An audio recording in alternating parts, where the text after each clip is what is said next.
everyone, and welcome to a spooky edition of Directors Club.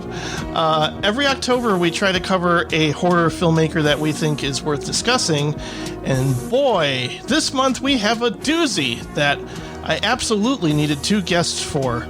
They are experts of the genre, having done two very special horror shows in the past together, as well as a few commentaries for the revered Tracks of the Damned. First up, we have the host of that show, and he's occasionally co-host here as well, Mr. Patrick Ripoll. Hi. Hey, how's it going, Jim? I think that the Cider House rules! And secondly, the host of another great podcast on the Now Playing Network is here, and he is the voice behind Genre Grinder. Say hello to Mr. Game Powers. Hello. Hello. Today we're going to talk about another Italian filmmaker, since we all covered in the past, gosh, I don't even know how long ago now, Mario Bava and Dario Argento. And let me tell you, I'm already excited for a sequel episode in the future for this director. He is none other than Lucio Fulci. Oh boy, what a filmography. Oh man. But of course, we have a couple of appetizers before we get to the main course. Let's just talk briefly about how things are going during the most insane year of anybody's life right now. I'm tired. I'm tired. I don't want to do this no more. I don't know. Whatever we've been doing for the past 6 months, I'm done. I want to do something else. Can we all? Oh man, I my partner sent me this hardcore song they found by this band whose name I can't pronounce. It's like Xylitol or something. They're like a hardcore band out of Washington, and they have this song called "I Want a Refund," and the chorus is just "World's a fucking pile of shit. I want a refund." And I listened to it like 15 times in a row yesterday because I was like, "Yes, I'm done. Let's move on."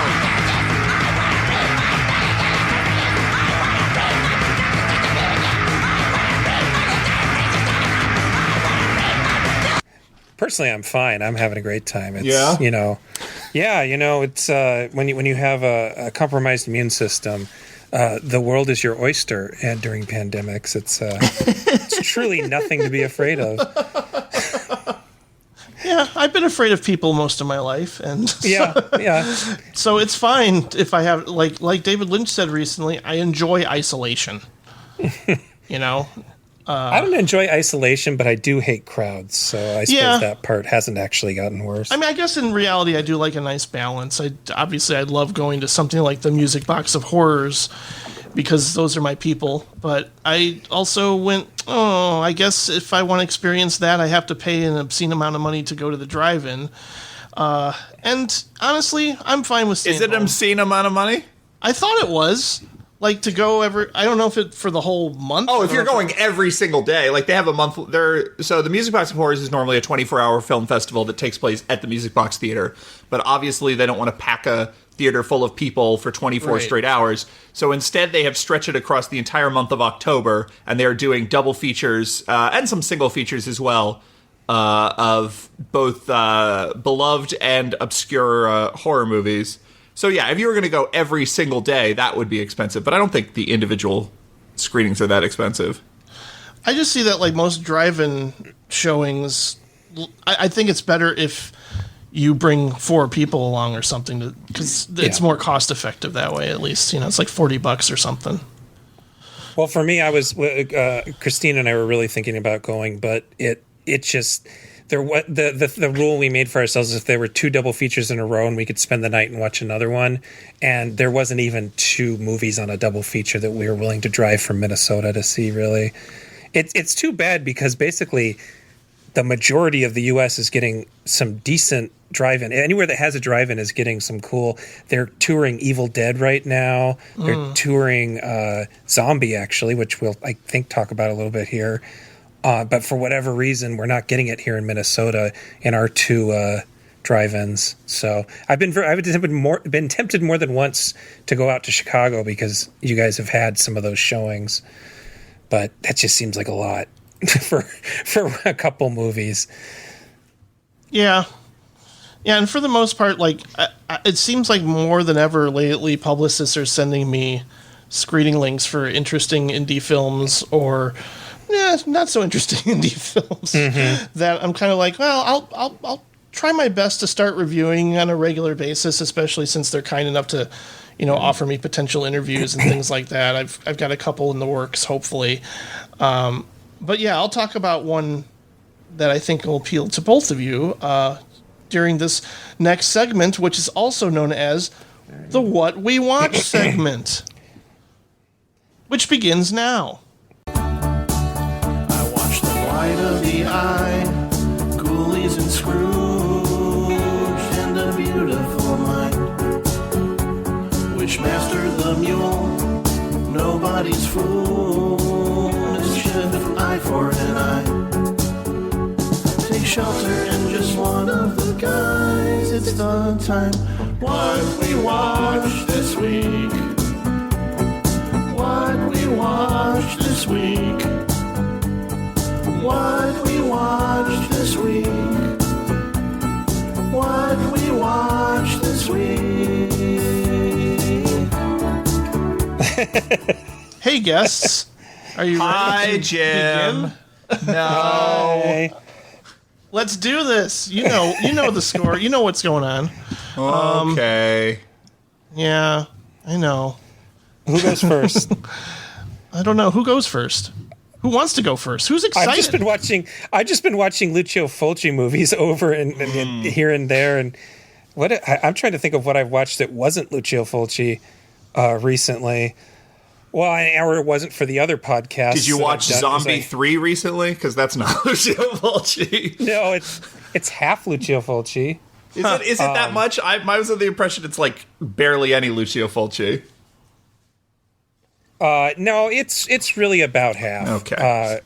There's arguments over how much it was. He claims it was some. I mean, it changes from Fulci to Fulci, honestly. I was going to say I watched She Dies Tomorrow and really enjoyed it, but it feels like that's a Jim movie. That's a movie for Jim to talk about. Yeah, no, I definitely talked about my love for it. It's probably my favorite of the year so far. I have to watch it again, too, before the end of the year, but it really got to me. I was, and it's funny because I was hoping that the new Charlie Kaufman movie would kind of do something similar, and I was shocked that it didn't. I was kind of like... and I talked about that in the last episode, the Bob Clark episode, because like those to me were like the ultimate Jim movies that I was really anticipating for this year, and one really lived up to my expectations, and the other not so much. So, but no, there's some good stuff, kind of like coming out on VOD here and there. But I know you watched that Netflix American Murder recently too, and I've heard a lot of interesting critiques about it in terms of its use of social media and the way they tell that story. Well, it was funny that I watched it right after I recorded a podcast about found footage horror, and my fellow podcaster Betsy Jorgensen and I sort of came to the conclusion that more found footage horror movies need to utilize social networking, found video as a thing. And right afterwards, I ended up watching this maybe a day afterwards, and it's so depressing that I was like, well, shit, it is really scary when you use it, but I wanted it to be entertainingly scary, not just a bummer. It's a movie that I thought was more about. It was more interesting from the way it was put together than what it was. It's not a particularly unique story. It's a murder. The guy who murders his family, which, you know, the movie itself even acknowledges at the end that that's a very common problem. But apparently the family was okay with the footage being used, so I don't know about the exploitative. I mean, it's really hard. Any of these, I guess you call them prestige true crime things that have been coming out on Netflix and Amazon, maybe Hulu for the last couple of years. Oh, and HBO. They all kind of feel a little bit exploitative. It's just sort of in their nature. Yeah. So I don't know if I thought this one was necessarily more exploitative than others. They didn't like show any dead body. I think that's like the line for me, is if you're showing footage, if they would have shown footage of somebody stumbling across their bodies, that would have been probably too far. But that doesn't happen. So yeah, I know there's one on Hulu. I don't think Errol Morris directed it, but it's inspired by. No, I watched that too. Oh yeah, Wilderness of Error. It was a series. It's set up like an Errol Morris movie, and that it has a lot of reenactments. And he's interviewed in it. It's based off of a book he wrote. Right. I've actually read that book. It's kind of interesting. It's like, well, nonfiction is not his. Or I should say, nonfiction writing is not his medium as much as nonfiction filmmaking. But other than that, the book very much proceeds the way you would expect a Errol Morris movie to. Yeah, I thought that one ended really awkwardly. There was another movie called, it was a Netflix one, You Don't Fuck with Cats. Oh, yeah. Oh. This one I think Wilderness of Error, it was a lot less upsetting to watch than You Don't Fuck with Cats because it doesn't have all that horrible footage. But it ends much the same way in that it's trying to have its cake and eat it too. And it's sort of like, I didn't think you'd think about that. And I just kind of wanted both movies to commit to being exploitative or having an opinion on the matter. And instead, at the last minute, they're like, we don't have an opinion on this matter. And I don't know, kind of bothered me. But I always like that stuff. I watch a lot of it. I hate it when it gets all Michael Haneke or something from Funny Games where they like say, "Oh, you weren't expecting to think about this aspect, were you? And you should really think about why you're watching this right now." Didn't that happen at the end of that one? Mm-hmm. Yeah, and it was really stupid. Yeah, nothing that stupid happens at the end of the other one, but yeah, it was really fucking stupid. Agreed. It almost ruined the whole series for me. Oh, I know what I watched. I watched WITCHTRAP from 1989 because it was on Amazon, and I have this little catalog in my brain of movies that I saw scenes from as a kid that scared me, and I'm trying to figure out what all the movies were, and I've gotten really far into the list, and there's a scene in WITCHTRAP where Leanna Quigley is trying to take a shower, and the water stops coming out, and the shower head flies off and sticks into her throat and then goes back up onto the shower. And I saw that on TV, on cable TV randomly, and was unable to stand directly under the shower spigot for like years because of that. So you have to sort this out for me. So which trap, which board? Same filmmaker, unrelated Really? movies. That same Yes. filmmaker. And then is there... Yes. Which one had the series where there's just like 12 of them? It's Witchboard. The same guy made the first two Witchboards and WITCHTRAP and Night of the Demons. Okay. And then someone else took over Night of the Demons, and there's like several thousand Witchboards now. And is Witch House the name of a movie, or is that just a very bad subgenre of hip-hop? I think Witch House is the name of it's the English language name of a Italian movie, actually, if I remember right. Oh no, that one's called Witchery.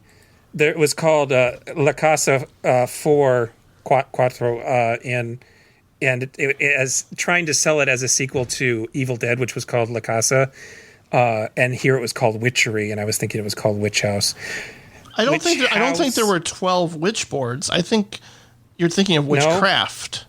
Oh, Witchcraft. I don't even know that. That's it. Is Witchcraft the one that's like basically softcore porn? I was assigned, as part of my fundraiser thing, I was assigned to watch like Witchcraft 4 or something along those lines, and that was softcore porn. I don't know how the series originated.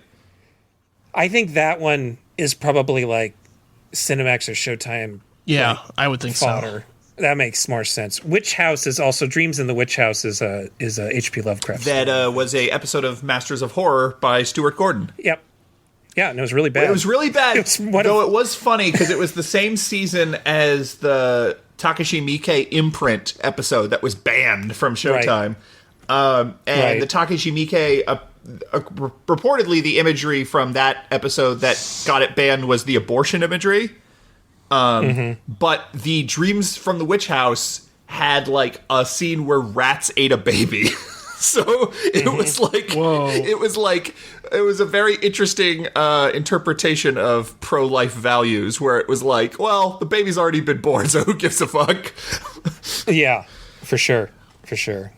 Yeah, that movie. I Witch Trap is one of those movies that absolutely sucks, but is just enough going on that I didn't get bored watching it. For some reason in my mind, I'm thinking of something like Evil Speak. Is it along those lines in terms of tone? It's a little bit, but it came out in the late 80s, so it's like definitely aimed at the straight-to-video market, whereas Evil Speak was made to come out in theaters. I think there's always a difference there. The big thing it has is the actors appear to be people who just appear in this guy's other movies, and some of them are actually decent actors, and some of them are really awful actors, but they're all like parsing this really difficult dialogue of one-liners and stuff. So there's very room-like scenes of people talking to each other about their feelings. I think it would work very well with the midnight crowd. That feels like a real thing, especially with the shot-on-video movies, but also where it was just like there'd be these little crews that the same director and the same actors would just crank out these movies in that era of just like, oh, the video market is still at a point where we can kind of just get anything made as long as the budget's low enough. Yeah, somebody will buy it and put it out. Yeah, actually, Patrick and I were going to talk about doing straight-to-video or shot-on-video movies at some point, which is an extra layer of hell.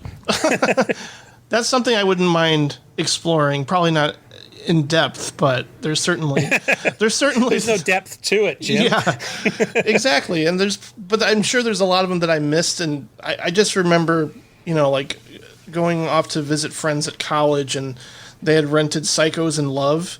And I could not believe what I was seeing. It was just like, how did this get released? How did video stores take this? And why are people like creating a cult around? I guess it's the so bad it's good experience. Really, I don't know if there was anything like artistic. It's just weird. Or interesting. It's weird. It's something you can't see anymore. Well, yeah, I think I have not seen Psychos in Love, but. I think a lot of the shot-on-video movies, any cult audience, any cult fan base those movies have, is heavily built on vibes. It is very much none of these movies are, like, very few of these movies, if any, are secretly good. There were no, like, real John Carpenters of the SOV world, whereas, like, great craftsmen who just happened to be working on Betamax cameras. It was always just, like...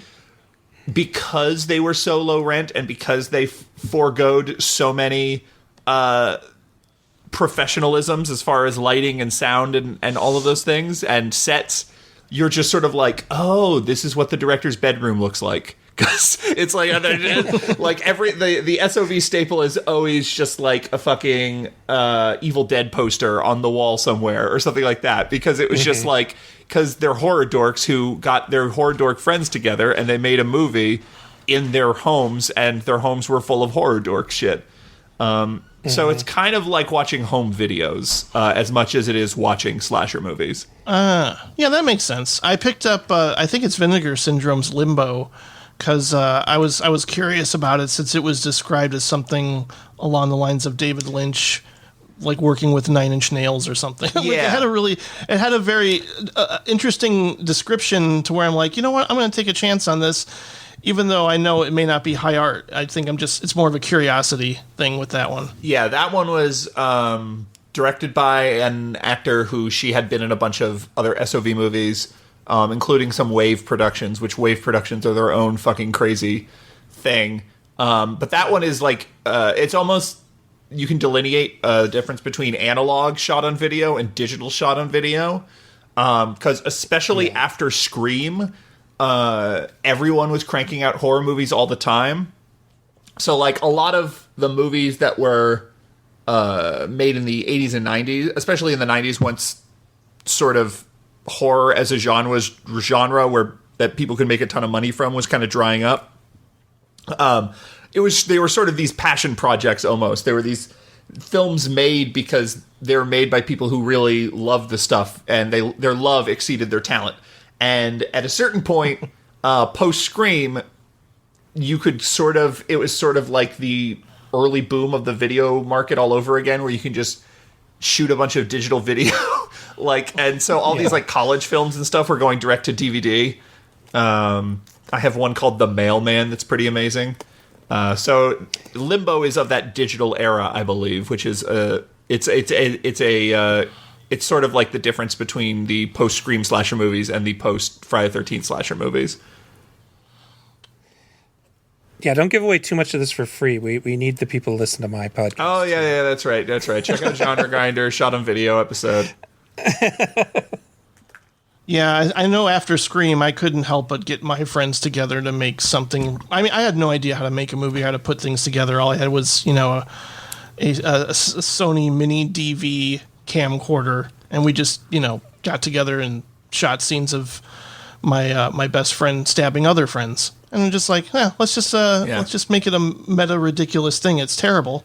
But it's entertaining for us, and I could see the spirit of that going into the SOV world, and just kind of like I might enjoy it just on that level of it's clear that they're not talented and the acting is bad, but the passion is there, and clearly they have a love for the genre that'll carry it through for me. And then sometimes it does like sort of accidentally come around, and it's like, wow, there is something to this, whether the filmmakers had total control over it or not, but yeah, I don't know. That's also, I always think of like the digital SOV boom as being like the fan film boom. Like that was the era where it was just like 100 motherfuckers bought Michael Myers Halloween masks and made their own like Halloween fan films.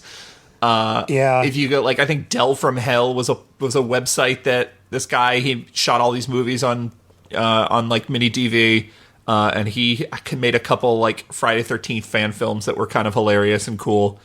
I think I actually talked about years and years and years ago on this podcast. I talked about Friday 13th Part 3, Jason's Revenge, which is not a continuation of Friday 13th Part 2, but in fact the third part of a trilogy that this guy made. But it's the only one that's available, and it's got its own weird mythology and just a bunch of stolen music cues from the proper Paramount movies and stuff. It's pretty funny.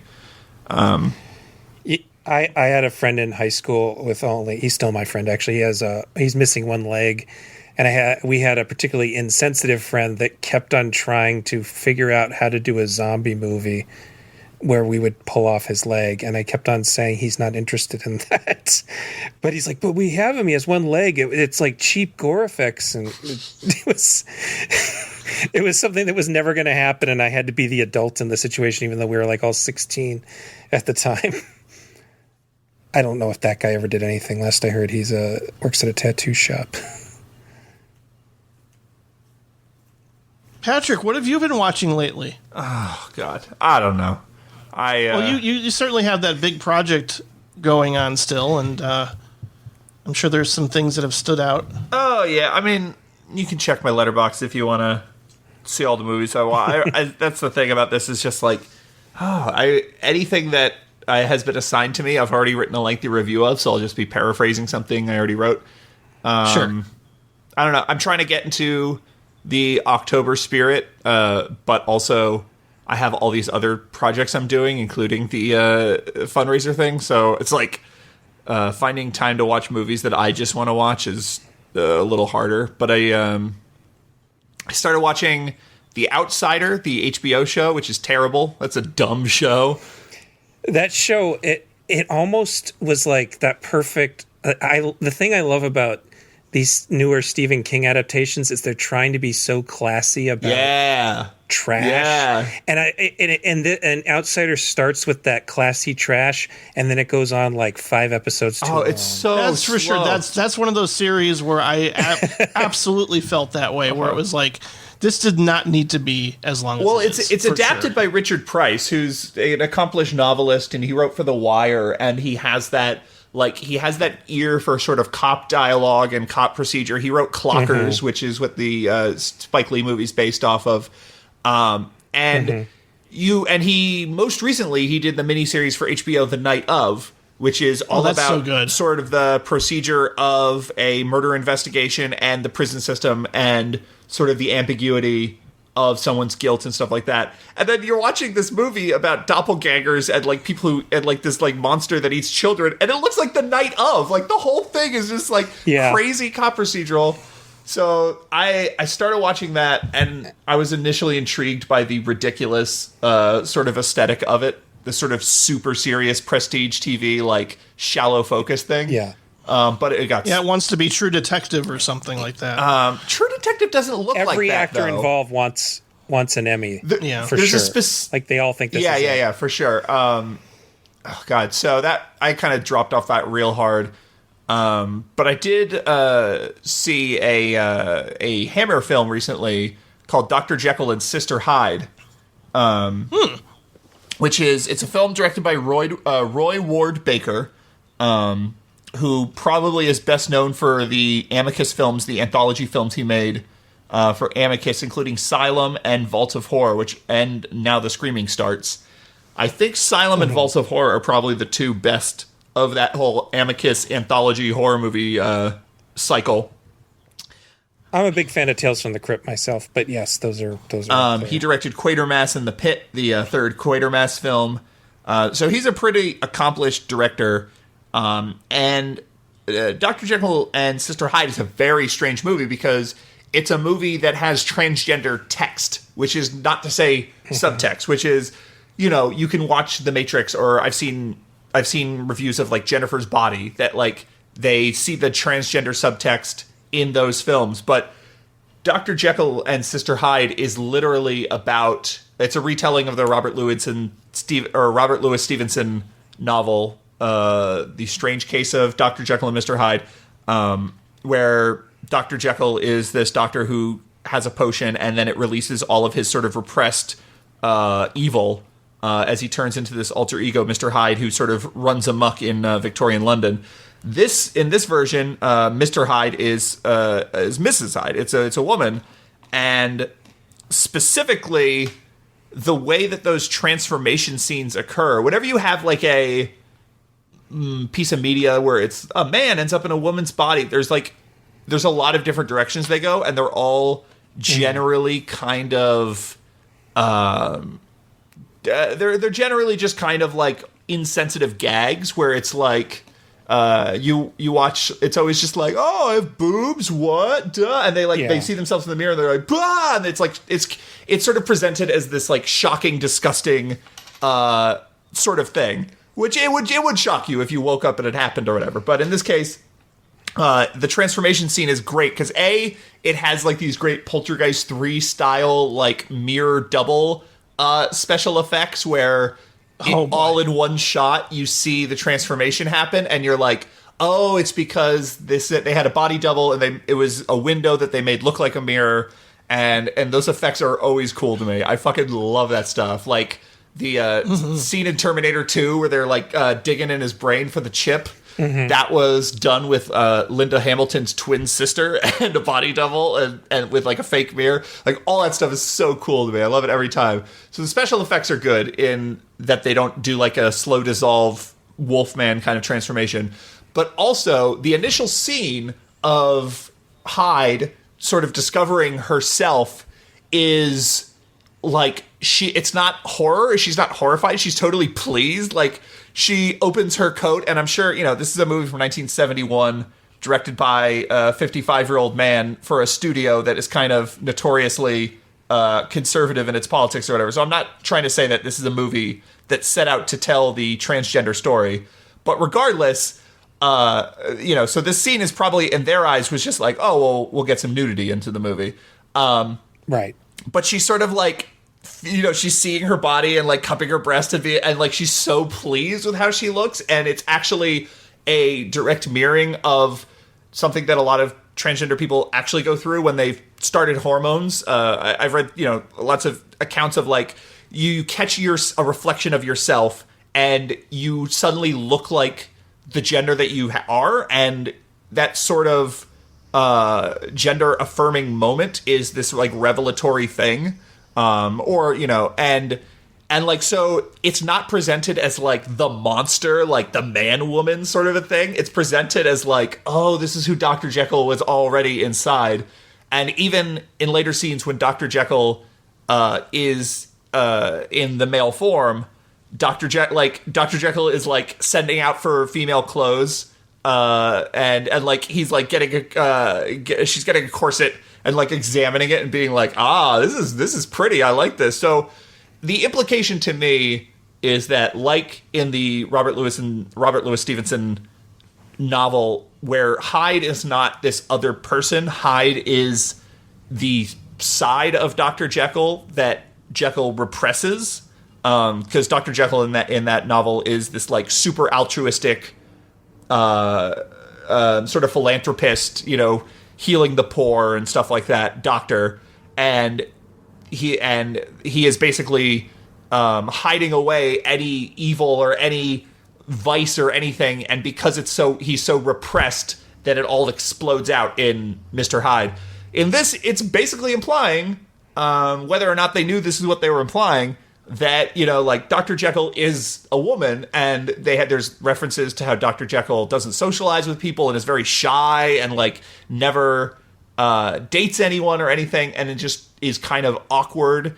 And Dr. Jekyll in Hyde form is the opposite, is like totally comfortable and happy, and isn't going on like rampages, but is just sort of like drinking cognac and admiring herself in the mirror, because the effect only lasts for like 12 minutes in this movie for some reason, instead of like all night like in most adaptations. So it's just like she just transforms into her female form and then just kind of chills out. And so it's like really interesting and cool and a weird something you don't expect from a movie dealing with this sort of gender transformation thing in 1971. The other weird thing about it is that it is sort of this weird mishmash of all these different popular tales where you get... It's like the Avengers. Yeah, no, totally. It's a very epic crossover event because it opens on this sequence that feels very much like an Alfred Hitchcock sort of a sequence where it's all... it's not first person, but you don't see this figure who is sort of stalking in the night of Victorian London in Whitechapel and like watching people through windows and watching prostitutes and cornering the prostitutes and killing them and performing a surgery on them. And so it's like, oh, it's Jack the Ripper. So in this story, Hyde is Jack the Ripper, and Hyde is Jack the Ripper because the potion that she uses to turn into her actual self is only done via like harvested female hormones, which is a weird implication. It's like, is she cutting out their ovaries? Is that the idea? Is that like she's cutting out prostitutes' ovaries? It kind of that's what I actually thought it was supposed to be, to tell you the truth. And making potions out of them, but like only doing that because she ran out of corpses, and she ran out of corpses because Burke and Hare, the famous grave robbers, have been lynched for their crimes against humanity. So it's this weird confluence of all these different storylines. So you might think like, wow, this movie sounds really cool and progressive and exciting. But the problem is that it's a movie from 1971, and for them to actually tell the story of Hyde, and I've been kind of being delicate around like how I use pronouns and stuff, because I genuinely believe the story as presented in the film is Dr. Jekyll is a transgender woman who only discovers this through this potion that sort of affirms her body or whatever. So like it's not really a him and her situation. They're both kind of the same person. So I think you could probably refer to both of them by female pronouns. But at any rate, the problem is, once you get to that point where you have that sequence, and it's a really cool sequence. I forget the name of the actor who plays Hyde, but she's really amazing. Martine Bestwick. She's just very enigmatic and alluring, and she's seducing the young man who lives down the hall and stuff, and she's just sort of high on her power as a beautiful woman, and like it's like a really cool fantasy. But the problem with that is it's from 1971, and it's still essentially a monster movie, and it still essentially believes that this is sort of a crazy, outlandish, monstrous thing to be happening. So rather than sort of empathizing with her and continuing that story, it kind of just spins its wheels. Like, nothing really happens in the second half of this movie. You have the whole plot that builds up to that first transformation scene, and then it kind of just keeps happening, and you just kind of hit the same beats over and over again. And Hyde never really gets to develop as a character because there just isn't that empathy there.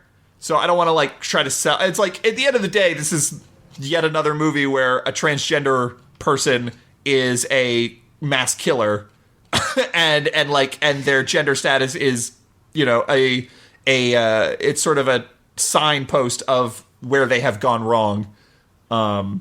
Yeah, it's definitely Hammer. Yeah, because a lot of Hammer movies will have progressive ideas, but then come back around to Jesus Christ and the Catholic Church being the way you. And all working class people are like moronic slobs at best. Mm-hmm. Yeah, it was Dr. Jekyll and Sister Hyde is a personal favorite, actually, and I do wonder if it and Frankenstein Created Woman, how they actually would play with modern trans audiences, just because they do have that sort of very bad ultimate moral, but they also do interesting things between there. Well, I mean, there was that what was the documentary that was on Netflix?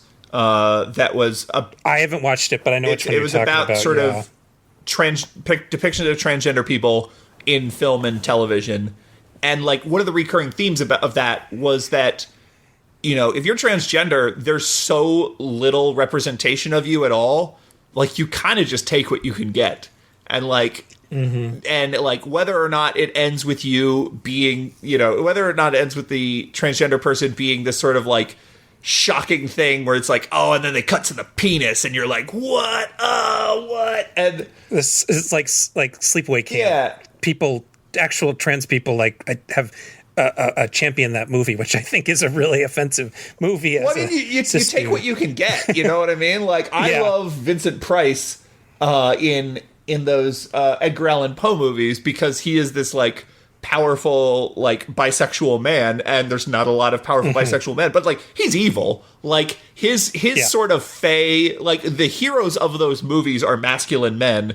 And he is depicted as sort of corrupt because of his sexuality, and it's not explicitly, but like, he has all of the signposts of you know, he is more feminine in his, you know, in his gestures, and he's Vincent Price, you know. So like, I understand that you take what you can get, and I do believe there is a fair bit of transgender film criticism about Dr. Jekyll and Sister Hyde and Frankenstein Created Woman didn't really, in my recollection, didn't really deal with it very much. It barely sort of. It's definitely more like what you were saying, like, oh my God. Yeah. Kinda, what happened to me? Whoa, I have breasts now. Yeah, it's really more of that kind of thing. And it's so, like, I think Dr. Jekyll and Sister Hyde is way more interesting in that regard, just because, you know, even back in, you know, to have a movie like this that really, that first transformation scene is really stunning and kind of like lovely and kind of moving in a way. And there's a version of this movie that, you know, proceeds from there in that tone, but ultimately it can't get there because it's a Hammer horror movie from 1971. So I thought that was really interesting. I wanted to give a quick shout out as well to this YouTube series I've been watching called Fantasy High, which is, it's the YouTube channel, I believe, is called Dimension 20, referring to like the D20, the kind of dice you use in tabletop role playing games, and it is a tabletop. Oh, I know, Patrick. Well, have you seen? You don't have to explain this. Have you seen this series? I have not. No, I just know. I'm just sure. You don't have to explain the D20. It's connected to College Humor, which is I don't already. Yeah, I don't really know what the. I don't know if it's like owned by College Humor or if College Humor distributes it or what's going on with it. College Humor kind of went under, so I think that all the people involved are breaking off. I can't say for sure. Well, this is like they have at least this is like a live role playing thing. This actually happened when I was in Chicago with Tyler last year. I think it was. They did this. Oh, live. Interesting. So it's a lot of cast members from College Humor. And they're playing like basically a modified version of D&D, though for like legal reasons they don't really mention the name of the game. They're just sort of playing it, and it is this sort of hybrid fantasy modern day setting where it's these kids going to an adventuring academy, and they're all different races and they're different sort of archetypes. It's very Breakfast Club, like literally the first episode ends with them all getting detention together, and that's sort of how they form their adventuring party, is they all meet in detention. So it's like it's kind of tropey in some ways, but there's a few things. One, they're all like gifted comedic improvisers, because that's what they do mostly, is that sort of thing. So they are all extremely good at staying in character, at like finding what would be interesting about. They just know what's interesting about the characters. They know they role play. They don't just sort of like try to game it to do like the best possible run through. They're really playing as these people. Some of them have, you can tell, like some of them have a lot of tabletop role-playing experience, and then some of them are sort of new to it, but they're all extremely good. So all the characters are very vivid, and it's very easy, very quickly you get emotionally attached to all of them. And then the other thing is the DM, or GM, I suppose, is a more generic term, Game Master, his name is Brennan Lee Mulligan, and he is incredible. He is so good. He is like them, a comedy improviser, sketch comedy guy. So he's able to switch between all the different characters that they encounter. He has all these different voices and stuff, and he's just really, really good at embodying these people and performing as them. But also, it's recorded weekly, and you can tell he sort of alters his planned storyline based on what they did the previous week. So he's very good at being reactive and making it feel like the story is emanating from their choices, as opposed to they are sort of following a path that he has built. And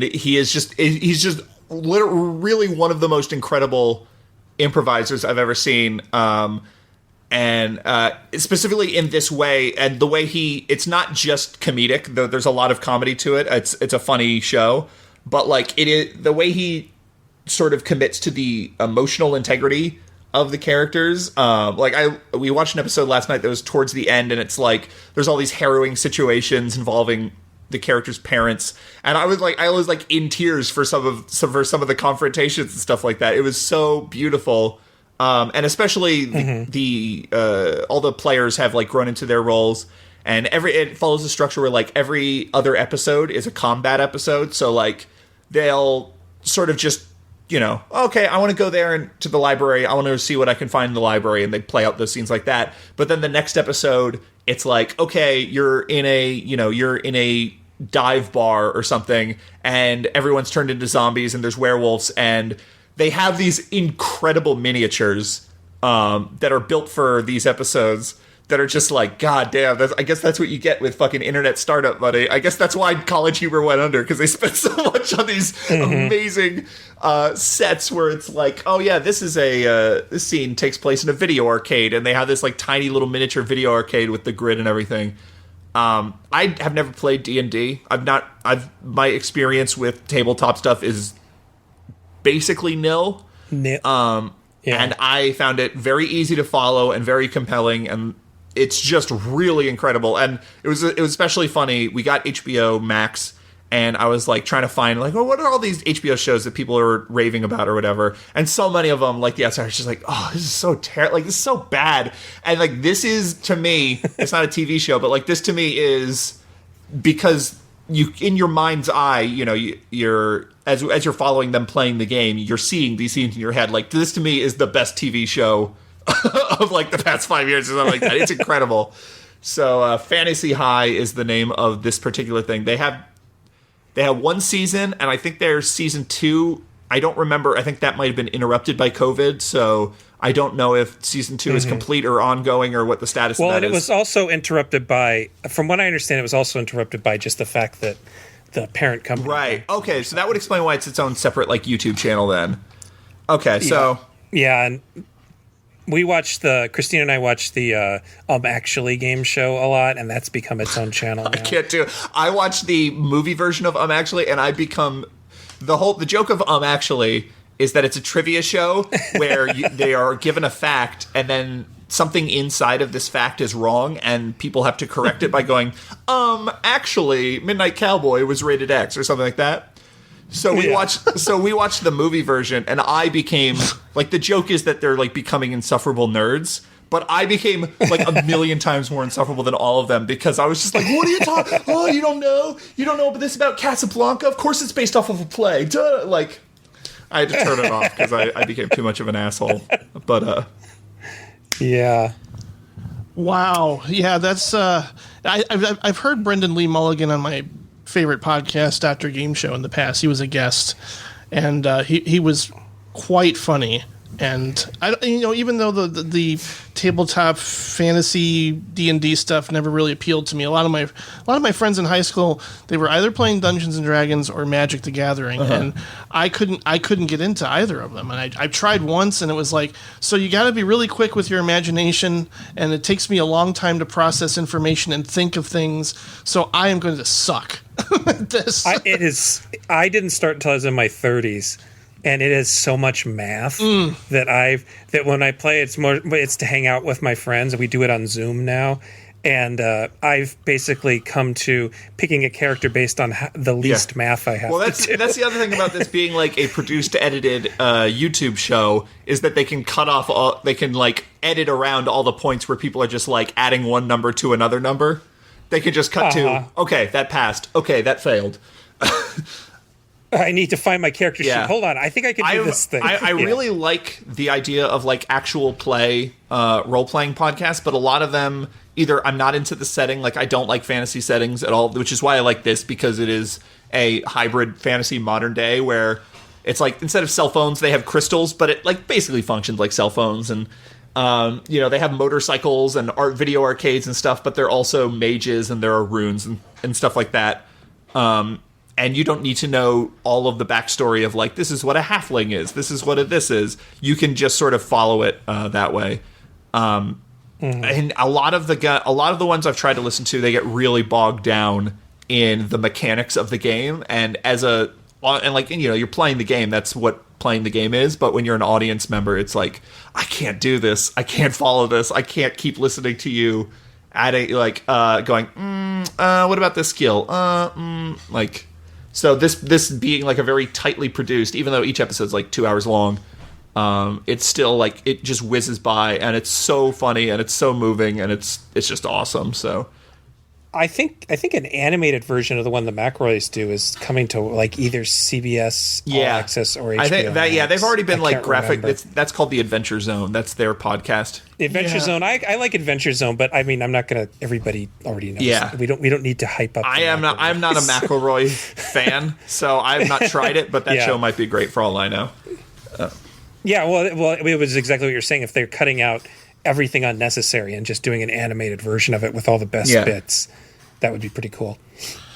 Yeah, so I've been getting some interesting screeners as of late, and I'm trying to review like new titles mainly on the show, but I won't go into like extensive reviews of a couple of movies that I've written reviews for. But let's just say one of them is definitely one of the more interesting horror thrillers about like mental degradation that I've seen in a while, called The Swerve, with a really great lead performance by Azura Sky that I've written a review for, so people can check that out at voicesvisions.net. If you're a fan of like Polanski's Repulsion, I think this will be right up your alley. But again, it's not a pleasant experience. Sort of a little bit along the lines of She Dies Tomorrow, but I wanted to recommend something that just came out, I think even just yesterday, especially since it's a lot of fun, and it's one of those movies you can watch during the season, and it's the latest from Jim Cummings, whose work I am not very familiar with, but because I know he had a movie last year called Thunder Road that I never caught up with, that everybody seemed to say was really great. So I am going to catch up with it now, because I've seen his latest film called The Wolf of Snow Hollow. And haven't even heard of this, Jim. And I'm it's excellent. It's quite good. It's got the final performance we'll see from the great Robert Forster. So it's very moving in that regard. And he's great as always. But it's essentially a werewolf movie who may or may not be the murderer here that the lead character is pursuing. But I mean, to me, I'll describe the plot. It's very simple, but what this movie ultimately becomes is kind of this interesting exercise in tone management, because it's so many things, but it manages to do them all pretty well. I know I've read a couple of reviews that disagree with that, that's saying like, oh, this is overstuffed and there's too much going on.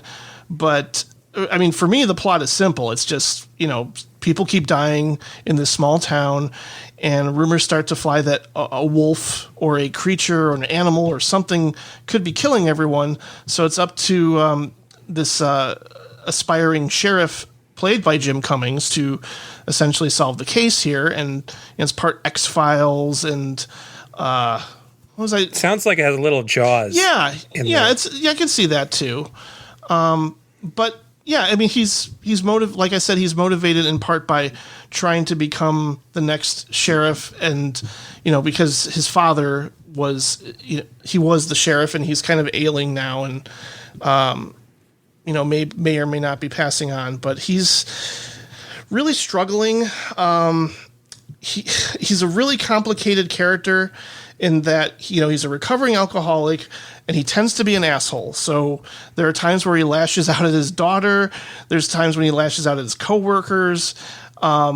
He's just like always on edge and, kind of a dick sometimes, but I think that's what makes him more human at the same time. Like it never really goes into like caricature zone in the way that he portrays everybody. Like everybody seems really human and has their own struggles and stuff. And like I said, he's got a college-bound daughter who just wants to be a normal teenager, and he's got a complicated relationship with his father. But obviously, in the midst of all this, people are getting killed, and it becomes like this murder mystery.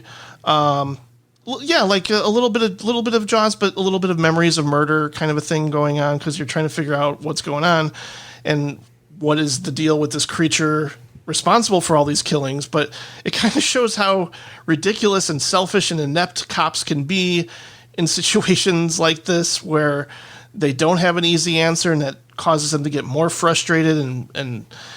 But at the same time, it's also a dark comedy. So, clearly he was inspired by things like The Howling and American Werewolf in London. But there's also like a real tenderness here that surprised me. There's the father-son dynamic, the father-daughter dynamic, and him trying to like deal with his alcoholism. So yeah, there's definitely a lot going on, but at the same time, I thought he directed this material quite well. There's some inventive cinematography and like quick edits. It's really well paced.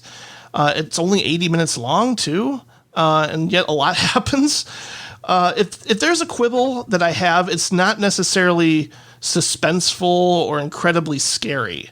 It's just shocking, like the wolf will just jump out of nowhere and attack somebody, but there's not a lot of build up or tension to that necessarily. So I don't think he succeeded in making this movie like a, classic horror movie that's going to scare you, but he made kind of like an interesting murder mystery with some, tonal shifts that something like Werewolf in London has. But I definitely think this is worth seeing. It's a cool little genre picture. We don't get a lot of werewolf movies nowadays, and it's also a really nice showcase for Forrester, who gets to show like a really good wide range of conflicting emotions too.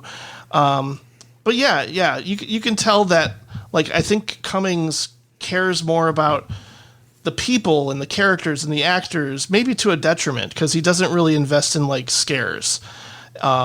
But at the same time, I was like, oh, this is really kind of a humane movie while also being, a cool little genre pick. So I'm definitely going to check out his other work, and I definitely think people will get a kick out of this one. It's quite well done, and I'm recommending it.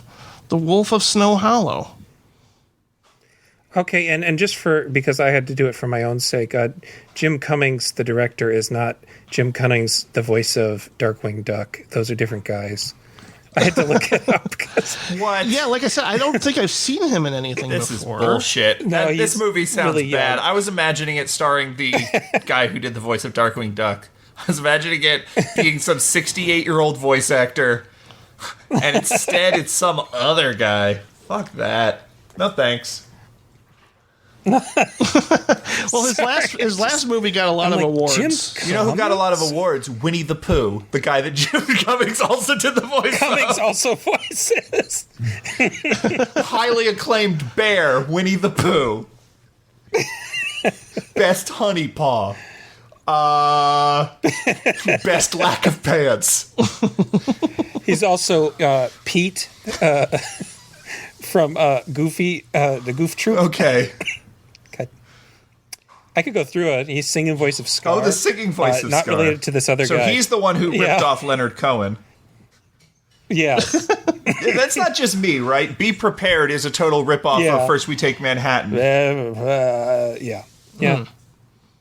Well, Jim Cummings says he's really inspired by Alan Partridge, which I can kind of see.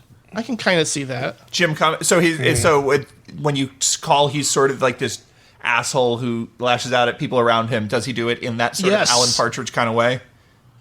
Yeah, I think he does it in his own way. I wouldn't call it like, derivative of that. It's you can tell that he's kind of reaching for that level of like, you don't want to have too much sympathy for the guy. he's like trying to make him a little bit more layered and complex, and there are times where you will hate him, and I think that actually works in its favor. Yeah, the other Jim Cummings, I'm looking at his Wikipedia, and he has domestic abuse allegations. So he's also one Winnie that you the can Pooh? hate, even though he's the voice Winnie of Pooh. the Pooh is canceled? Winnie the Pooh. Yeah, apparently. Oh no! What about Rue? I think that Rue changes. I think that Rue is a literal child. Oh, that's right. And they just get a different child to voice It's Rue. like the National Lampoon Vacation series. Every time they reboot Winnie the Pooh, there's a new Rue.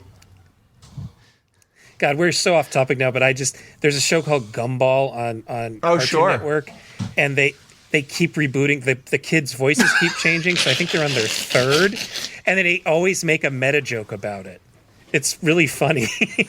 So Gumball and Darwin, his adopted brother, who's a fish, their voices have changed, I think 3 times now, and you just sort of get used to it. And I kind of like that they've just told the child audience that, like, yeah, this is what happens now.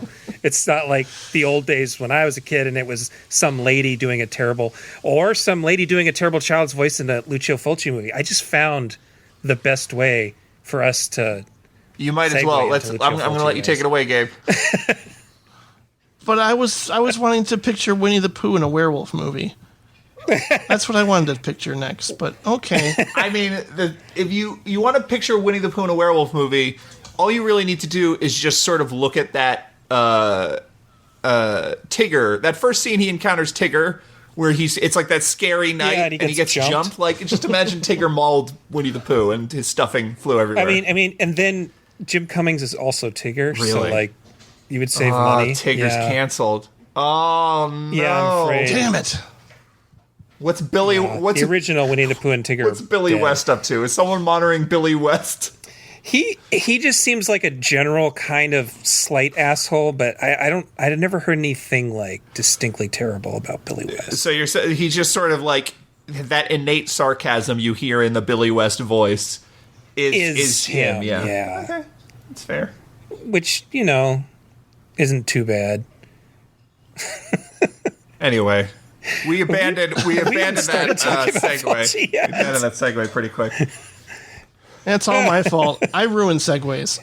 That's what I do. Yeah. That's part of my charm. There's just like this pile of broken down.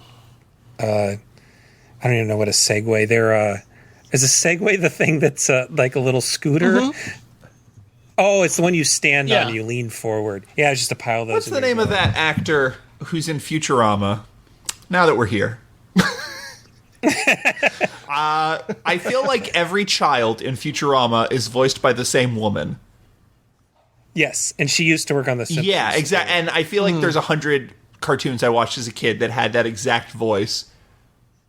She's the voice of Slappy Squirrel, too, I believe. Tress McNeil. How is she doing? She's fine. She's still working. She didn't sign that J.K. Rowling letter, did she? Can we still like Trish McNeil? I don't think she did. Oh, no. She's coming back as Dot in the Animaniacs Hulu reboot. Of course there is. I don't know why. Everything's being And she's rebooted. she's Daisy Duck in the DuckTales reboot on Disney Channel. Oh Lord. Mr. Peabody and Sherman show reboot. She's like 3 characters. At some point, I went down a rabbit hole where I found like fan blogs of people who are super into voice actors from cartoons, and that is just the weirdest thing in the world to me. Yeah, I've definitely been there, though. I admit, I've been there. You know, when I was watching this movie, I had realized that the first monster I'd ever seen was in fact a werewolf from the Michael Jackson movie video. That was my first exposure to any monster, creature, anything. Because like I think it was like 5 or something. When that He's came kind out. of like a cat wolf. Like a Yeah. weird I guess cat. it depends on. Yeah. There's a section where. I guess it depends. It doesn't. I guess. Yeah. No. You're right. He's like a cat And then he wolf. turns into a zombie too. Right. At the end. Yeah, double monsters. He's flexible. Did Rick Baker do the effects on that video? Of course he Yeah, did. for sure. Did that? That was also the first like making of yeah. I'd ever seen with John Landis. Yeah. It played on regular TV. I was just old enough to remember. I mean, that. I was shocked and offended, and then I saw that little disclaimer at the beginning that said that Michael Jackson does not endorse belief in the supernatural, and I was like, oh, thank God. He's still a good Jehovah's Oh, Witness. Michael Jackson is such a good man. I said to myself. Oh Thank boy. goodness. You know who else is probably or was a pretty good man? You know what? You better not say Lucio Fulci, because that's not true. That's exactly what I was going for. All right. See, I ruin segues. Let's talk about this Oh, guy dear. that I'm glad we're talking about today. You could call him Lucio. the Billy West of Italian horror directors. He definitely was a grumpy man. Fulci. Lucio Fulci. Fulci. Yeah, you're right. Yeah. Lucio Fulci. Yes. Fulci, he made crazy movies in all kinds of genres, goofy and so gross.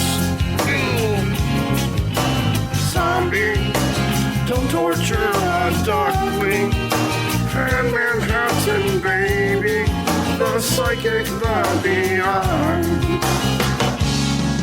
I'm vomiting up all of my insides. My eyeballs are outside. I'm melting. Spiders or worms, they all hurt. But we're all doomed, consumed by zombies. Fulci, he's made crazy movies in all kinds of genres, goofy and so gross. Let's talk Lucio Fulci, because he is so scary. He made 100 films. Oh. Well, it's funny that in a way I'm beginning this introduction since I'm definitely the least familiar with Fulci on the panel today. But I'm curious, I am the Jim. host. Jim, I wanted to know. I'm going to interrupt. I'm hijacking this. Hey, Jim, get the fuck out of here. I'm choosing this now. I want to know, Jim Laskowski, what was your experience with Fulci before you started prepping for this podcast? Well, I'd seen The Beyond, but quite a long time ago when I wasn't the cinephile that I am, because Tarantino re-released it on his Rolling Thunder label, and I just rented anything that was coming out on that label at the time because I'm like, a Tarantino nut, and just wanted to see whatever he recommended. And that was, I had no idea what was going on and what to expect, and it was I don't know if I'd seen Suspiria by that point. I don't think so. So I didn't get it. I was like, You were like Roger Ebert. Roger Ebert famously hated it when he saw it on that release. and you know who else is not a fan at all is previous guest Sergio Mims. I listened to a podcast where he was talking, and I think it was probably an episode of Movie Madness or something, where he goes, "You know who I can't stand? You know who I think is a hack? Lucio Fulci. I don't get why people love him so much." So I've heard both sides. I've heard people who absolutely love him, and I've heard people who hate him. And well, I mean, really, I think I'd only seen The Beyond and Zombie for quite a long time, and I certainly remained curious. I mean, we definitely, his name came up when we did talk Bava and Argento, and of course, it made sense that I eventually was going to catch up with his filmography, and I'm glad that I have, because now I am definitely a fan. And it's funny because like I think I keep doing this show for two reasons: curiosity and passion. I am curious about film, and I remain passionate to discover more. And Fulci is definitely a new favorite discovery, having watched, I think, about 7 or 8 films, and there's dozens more to get through. Yeah. So like, yeah, I didn't get to like his westerns or was it Conquest and Contraband? Like, there's so much to dive into, and I hear that they're just as insane as, like his Gates of Hell trilogy and his other work. But I was really curious to start off with his Giallo here, because I don't remember where I heard about a lizard in a woman's skin first. I'm trying to think, but I can't remember.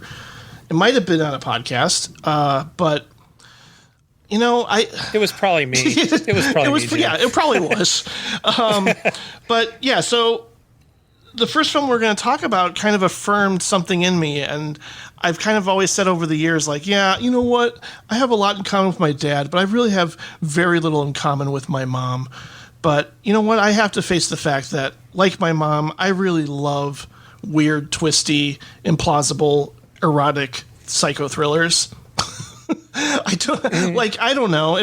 That probably could explain why I can enjoy something like Femme Fatale, and I see a little bit of De Palma in a lot of these giallos, of course. Oh yeah. Well, yeah. That's I was not expecting connection to one's mother to come up this early in a Fulci podcast. That's pretty exciting, actually. Well, yeah, but over the years, my mom will be watching these, like when I lived with her, if I would be coming downstairs and going to the kitchen or something, she'd be watching like a lot of crazy 80s and 90s, like your Jagged Edge and your Unlawful Entries and all this stuff. And I'm like, Mom, what's the deal with these movies? Why do you like them so much? And she really didn't have an answer. She's just like, I don't know, I just find them entertaining. And I think that's my review of Femme Fatale, was like, I don't know. It doesn't make sense. It's just, but I'm entertained by it, and I can't say exactly why. But with this one,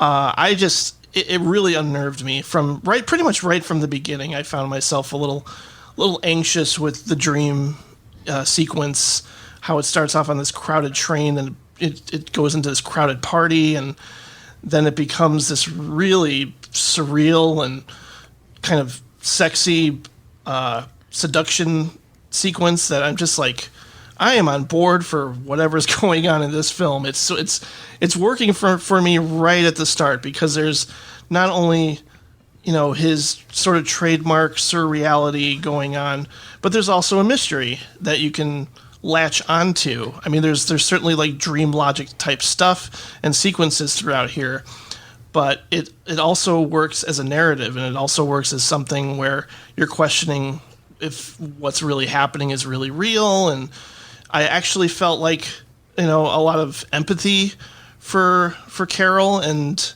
there's just like this internal struggle that you can clearly see she's going through. But also in terms of technique, I was totally on board. A lot of crazy, audacious, split diopter and deep space compositions, and crazy like handheld camera at random moments, like when they're at the dinner table and all of a sudden it goes to handheld, and I'm just like feeling that sort of confusion and terror throughout this entire movie. So yeah, we can talk more about his career in general, because I know he started off doing these wacky comedies, but I feel like this is a good place to start in terms of his strengths. Well, the thing is, he did these comedies that were they were series, they were franchises, and he came on to them as writer and then became director. And they are the early to mid 60s brand of Italian humor that I don't think travels well. So I don't want to dismiss them outright because it is part of his career, but he was sort of just doing them to do them. And I don't think that most modern Americans are going to find them even a little bit funny, or English speakers, not Americans, English speakers. They're very googly-eyed. Oh my God, you see that woman's underwear type stuff. They're like, it's a Cheech and Chong movie, kind of without the pot.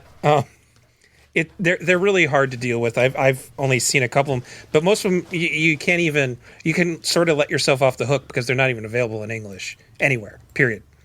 So you can start with him. I would say the good place to start. Like you can go back, but his westerns are a pretty good place to start, just because that you start to see some of his craft come out in those. But I also think Lizard in a Woman's Skin is maybe even better place to start, because it was the second he made 4 of what you'd consider classic giallos, or gialli is the plural there. And a giallo, I guess because we haven't really defined it, was an Italian thriller. They call them giallo based on the yellow covers of pulpy murder mysteries. And so that there was already these pulpy murder mysteries, and a lot of them were tied to, there was a German type of murder mysteries that all pretended to be Edgar Wallace movies called Creamies. And Fulci actually wrote one of these Italian Creamies, or Crimies, I don't know how you're supposed to say that, like as in criminal, called Double Face. And very soon, the same year, he made his first giallo, which was one on top of the other, or Perversion Story.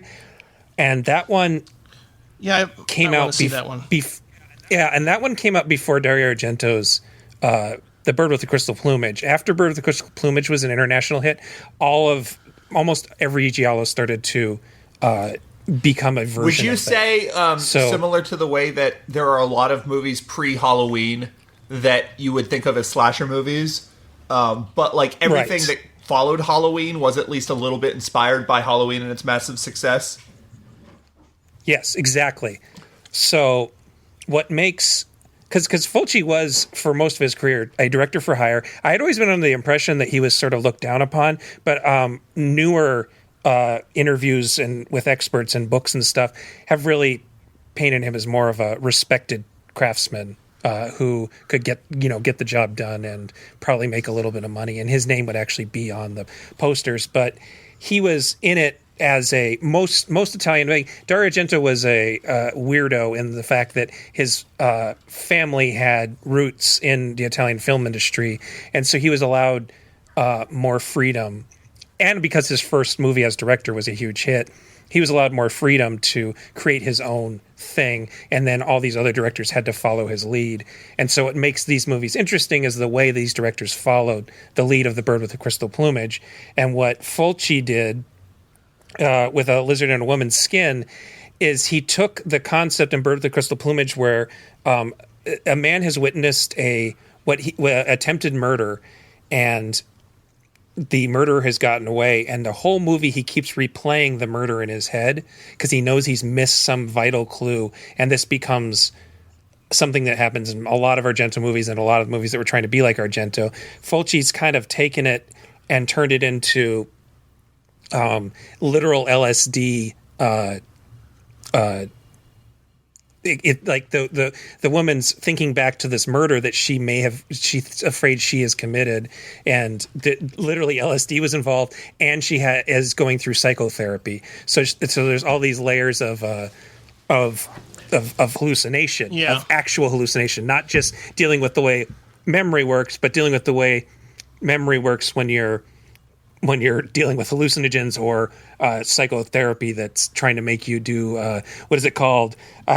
I can't remember what you call it when you make someone, like, you hypnotize them and you make them think about something that's happened to them already. Is it regression? regression. Yeah, Thank you. yeah. Regressive. Yeah, that sort of regression therapy thing, which was pretty new, probably in 1971. So that's the basis of what makes Lizard and Woman's Skin so interesting as a Giallo movie and as a Fulci movie. Everything from there is just that he's a great filmmaker. Yeah. And also he did this, he did, like I said, one on top of the other, he did Don't Torture a Duckling, and he did The Psychic, are really his 4 real standard gialli.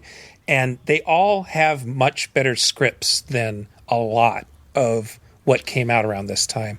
And he always had a co-writing credit, and so I've never been sure on how much writing he did himself. There's always an issue with Italian movies of this era where people just don't get any credit for some of the work they do. But there was always something interesting about the twist, and in this case, I don't know how much of it you want to ruin. I think we should talk about the movie as a whole and just say spoilers for this Giallo movie from 1971 that, personally, I don't think that knowing what... I don't think that the movie changes much by knowing. Yeah. Yeah, I agree. So, wait, the idea here is that she's... Because it's a committed a crime.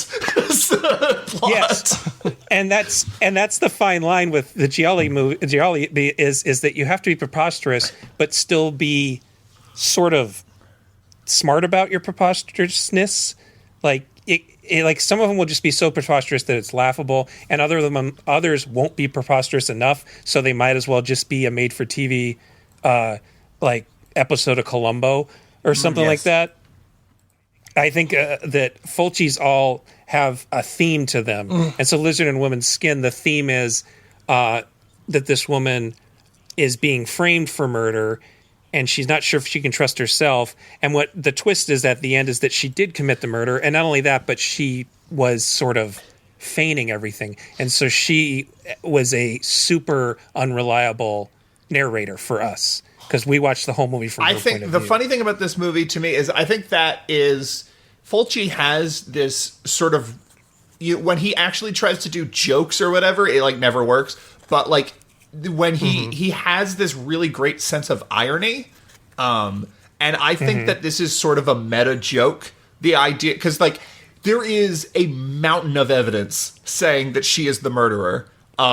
And if you are someone who watches murder mysteries, that's when you go, she must be being framed. Because, of course, she's not the murderer.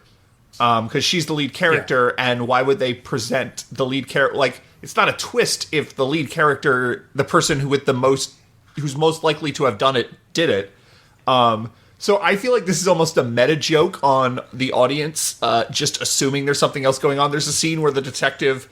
two detectives are discussing the case. They're walking down these stairs. And it's like, well, there's fingerprints all over, and this coat she left was hers, and her footprints were there, and the murder weapon was hers, and she lives in the same building. And he's like, yes, but what about motive? It's like, and it's kind of hilarious. And in some weird way, I thought of in the movie The Prestige, when Michael Caine actually spells out the twist to the audience, we don't want to believe. Like, he's using a double. And Michael Caine actually says that in the movie. And I'm just like, well, no, that can't be it. Of course that can't be it. And then here it's like the same thing where, it seems like all the evidence is mounting against her. And of course, it actually turns out that she is the murderer. So, it's interesting to have that. And the other one that I remember, because this was probably the last good to great, depending on your opinion. I think it's great. Fulci movie to really be seen by fans. It was not available in the U.S. at all. It was only bootlegs, and even the DVD that came out in the mid 2000s was edited version. So it really took, and I don't remember what year it was. Like probably 2007 or 8 before we finally got a widescreen uncut version. So it had a huge reputation just coming down already. And I managed to lose my train of thought there. I don't remember where that was going. I think it is interesting talking generally about Fulci and sort of Italian genre film. The idea of a lot of these movies, their reputations, because their releases stateside or the releases in a lot of English-speaking countries were limited, or they would be released edited in a weird way under a different title. or something. A lot of these movies are sort of these are directors, especially Fulci, that were sort of discovered on the internet and were part of like internet film culture. Was like every time Anchor Bay released a new, Dario Argento movie, it was this event because but a lot of these movies, especially when you're talking about VHS, you're talking about a format where most movies you watch are full screen, and you're talking about Italian genre films are very much about using the full widescreen. To the point where if you watch a Good, the Bad, if you watch a Lucio Fulci movie specifically in full screen, all you are seeing is the bridges of noses because he has a million close-ups of eyes. I think something interesting about, I would say if there is sort of a like big three in terms of names of not Italian genre, because that would include like Sergio Leone, but Italian horror. You would say it's Dario Argento, Mario Bava, and Lucio Fulci. And I feel like Fulci is unique in that he is the one who is still like disreputable. Like he has a big reputation now among horror fans, and it's not, like the number one mainstream, horror streaming site, Shudder, has a bunch of Lucio Fulci movies. So it's not like he's unknown. It's not like he's underground. But there is nothing that is like Luca, what's his name, is never going to remake a Fulci movie. And in fact, I don't think any Fulci movies have been remade. No, the closest is, the one Guggenheim made, Ted Guggenheim, We Are Still Here is a sort of pseudo remake of multiple Fulci movies. They even name the characters the same, but it's really more of an homage than a remake. Fulci is not a polite filmmaker. His movies have no easily visible redeeming social value, which is not to say they're like apolitical. He has political ideas. It's not to say that they're that they're not thoughtful. Like there are themes and specific aesthetic tactics that he uses from film to film that shows that he was a highly skilled and highly intelligent filmmaker. He just operates in a method that if you're not really tuned into it, it can kind of just look like a cheap, laughable mess. But like I kind of love Fulci that I kind of love that Fulci is still just like your local newspaper, when they say here's some horror movies to watch, they're going to mention Suspiria. Like Dario Argento is absolutely any given cinephile has he's been reclaimed by respectable film critics and everything, and no respectable film critic is really going to go to bat for the New York Ripper. It even took Bava a while. Bava was considered more of a just a craftsman. It really took a concerted effort on like Martin Scorsese was one of the people who brought everybody around. That's on funny. Bava. I always assumed Bava was just considered a dude. A great from, because in Italy he was. Not in really. Italy. Yeah, in Italy the thing with Bava is in Italy all the filmmakers loved him, but he wasn't exactly a big name, household name.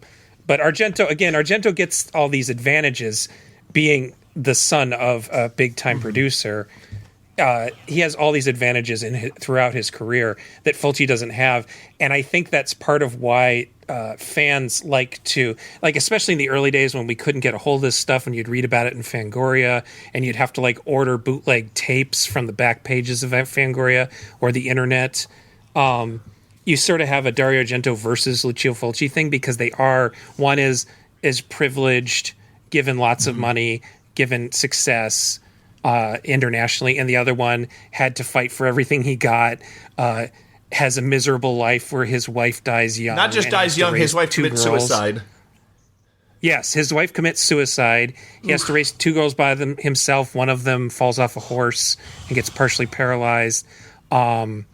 He has a heart attack young.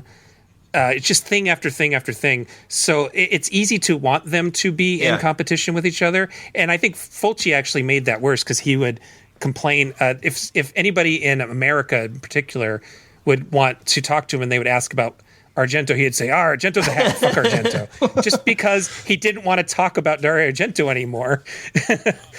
So there was this whole thing like you have to be one or the other. And they complement each other in an interesting way.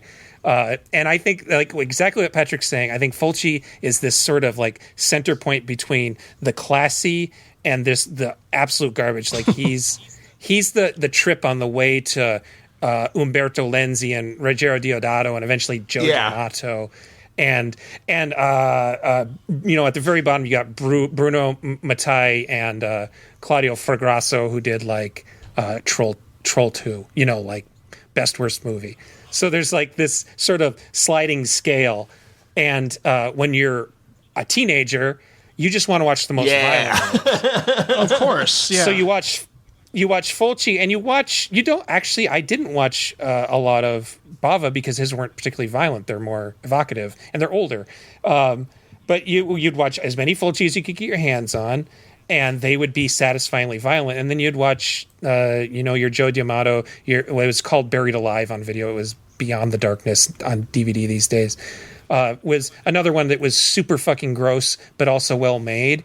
And then you'd have all your horrible cannibal movies.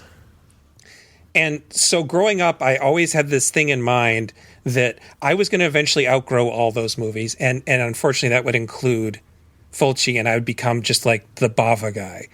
And it's funny, it's not that I fell off with Bava. I definitely fell off with Argento the older I got, but I also started to appreciate so much more about Fulci, and I don't know the correlation. It's the same thing where someone tells you you're going to be more conservative as you grow up. And as I've gotten older, I've actually gotten more radical. And so there's something about Fulci. I mean, Fulci himself was a practicing communist. It's not in the fibers of these movies. We're not saying that we love them because they're leftists, but they are they are outside and they are indignant. They are movies that feel almost spiteful sometimes. Yes, and so, but there's something that connects that. There's something about that mentality. There's just that piss and vinegar, right? Like there's just that sort of, to tie it to a different country in a different era, like there is that feeling of like watching a Dennis Hopper movie or something where it's just like he's not the best filmmaker, but he is like the angriest. And he's and unlike him, Fulci tapped into something. It took him a while to get there, but he tapped into something with people, I think.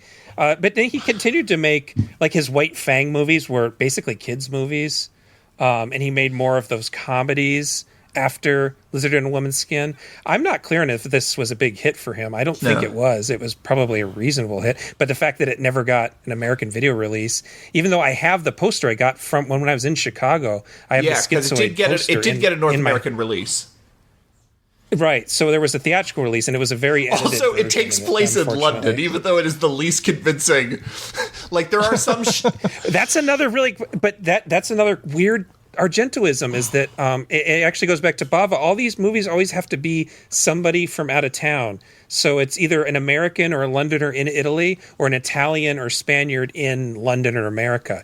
There was one of those affectations. Like, I have to rip off this thing about Argento. Argento did this. He had names of animals in his really long title, The Bird with the Crystal Plumage, a Lizard in a Woman's Skin. And we actually have to say the title at some point for no apparent reason. I was wondering too, because like I do get the sense that he was an angry person, or at the very least went through a lot in his life that would have made him, create some of the material that he's gone on to create. And I think, but I mean, I wonder, besides the fact that I heard that he was very hard to work with, I get the impression. And maybe this isn't true for the New York Ripper, but I get the impression that he does have a lot of empathy for women, because a lot of his stories really do come from their perspective, especially with Lizard in a Woman's Skin. To where I'm like, I was really surprised. And like the early part of the film kind of reminds me a little bit of like Jess Franco. Noted feminist, James Franco. and it's like he's depicting, forbidden sexuality emerging as this like subliminal force, and Carol's like perspective throughout this movie is very strong, and yet at the same time, obviously, it's about she's psychologically breaking down too. So, but I'm wondering about what you think. Well, of that. there are ideals and there is practice, which is he was raised in a family of women. He was raised by his mother and sisters and stuff, and he tells stories about that. And his movies, generally speaking, were not misogynist in the way that a lot of Italian genre films were. Right. In fact, I think New York Ripper is someone's. It's a standout, but it's also like it's satirically so. Like it's so over the top and this is what you think silly. I am. Yeah. But at the same time, like he is someone who treated actors terribly, especially female actors terribly. It's funny because everyone's always being diplomatic and I think part of the fun of being like a British actor or someone working in Italy is just that the sets are so much crazier. Like the British film industry is very notoriously very regimented, where it's like we have an hour-long tea break, we have to do this, and it's like everything is done by the book. And I think Italy, it was just like kind of a wild shooting style that I think a lot of those actors have fondness for. But the flip side of that is that they tell these stories and they're just sort of like, well, of course there was the day he made me cry. Like, he made everyone cry at least once. Yeah. There is a scene. There is a anecdote from one actor, and this is later in his career, where he sort of got worse and worse, and he got sort of angrier at the world as his, we're talking about Lizard in a Woman's Skin is sort of the beginning of him discovering his voice and discovering the thing that would ultimately make him very profitable and very successful in the industry and respected. But then that eventually went the other way, and the end of his career is him having no respect and having alienated everyone he ever worked with, and he got, angrier and more bitter. And the stories that you hear from the later films that he made in the late 80s, early 90s are almost universally like he was just this terror and he was awful to work with. And there is one story of an actor, and I can't remember, I think this might be Zombie 3, but there was a woman who, it's a scene where she's getting choked and he didn't like it, and he made her do it like 15 times or whatever and didn't like it. And then he took the person who was playing the zombie or whatever who was choking her aside, and then they did it again, but this time he actually choked her with a chain or whatever. And yeah, I heard about that too. And so, like, you don't want to sort of whitewash Lucio Fulci's life and try to paint him as some sort of great man or someone who didn't do fucked up shit or whatever. So I do at least want to make that clear. But I do think that this is a movie in particular that is empathizing with the main character. In fact, another much more problematic filmmaker is who I thought of, this is Repulsion.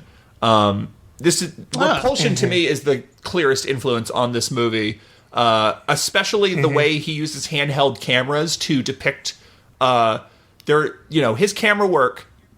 It's very oblique. He just generally his aesthetic is sort of about making things sort of obfuscated and difficult to understand. Like, a shot will start on a close-up and then it will slowly zoom out and someone will walk into frame and it will track them and then it will zoom back in on someone else, and by the end of the shot you're like, I have no idea what the geography of this room is.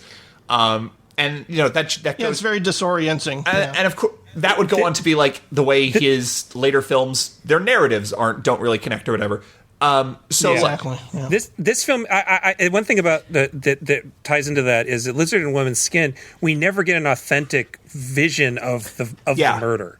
It's always through some sort of filter, something changes, and clearly they filmed it over and over, so it's slightly different every time. It's a very interesting way of doing it that, again, I think was reacting to Argento, but. So I was talking about a camera work because I wanted to point out, like, he has very specific ideas. He is not someone who's just like, put the camera anywhere. He has very specific visual ideas, and they aren't necessarily as grand or as expensive or as tightly controlled as like an Argento idea. He does not really do the equivalent of, I think it's that shot in Tenebrae where it's like Tenebrae with the crazy crane shot and everything. Like, but he has very specific ideas of, and this is something that all interviews with his collaborators have, they all mention he was known as like this great technical mind. Like he just understood film, he understood photography. So you have these very controlled, very specific shots, but then when you get into the sequences that are about her sort of being suspicious and paranoid, they are that handheld repulsion in the scenes where Catherine Deneuve is like walking on the streets of London. Like you have that sort of jittery, handheld, anxious sort of camera work. And that to me is like the main style of this particular film. And I really, and Repulsion is also a film that goes back and forth between quote unquote reality and these sort of elaborate surrealistic nightmare kind of sequences. Repulsion and Lizard in a Woman's Skin, both the most upsetting images are not of murder, but of things that the main character is seeing. Too. Yeah, no, that's for sure. I think, and I think here too, it's rare that I say this in a Giallo, but cutting back to the cops never feels rote or like superfluous to me.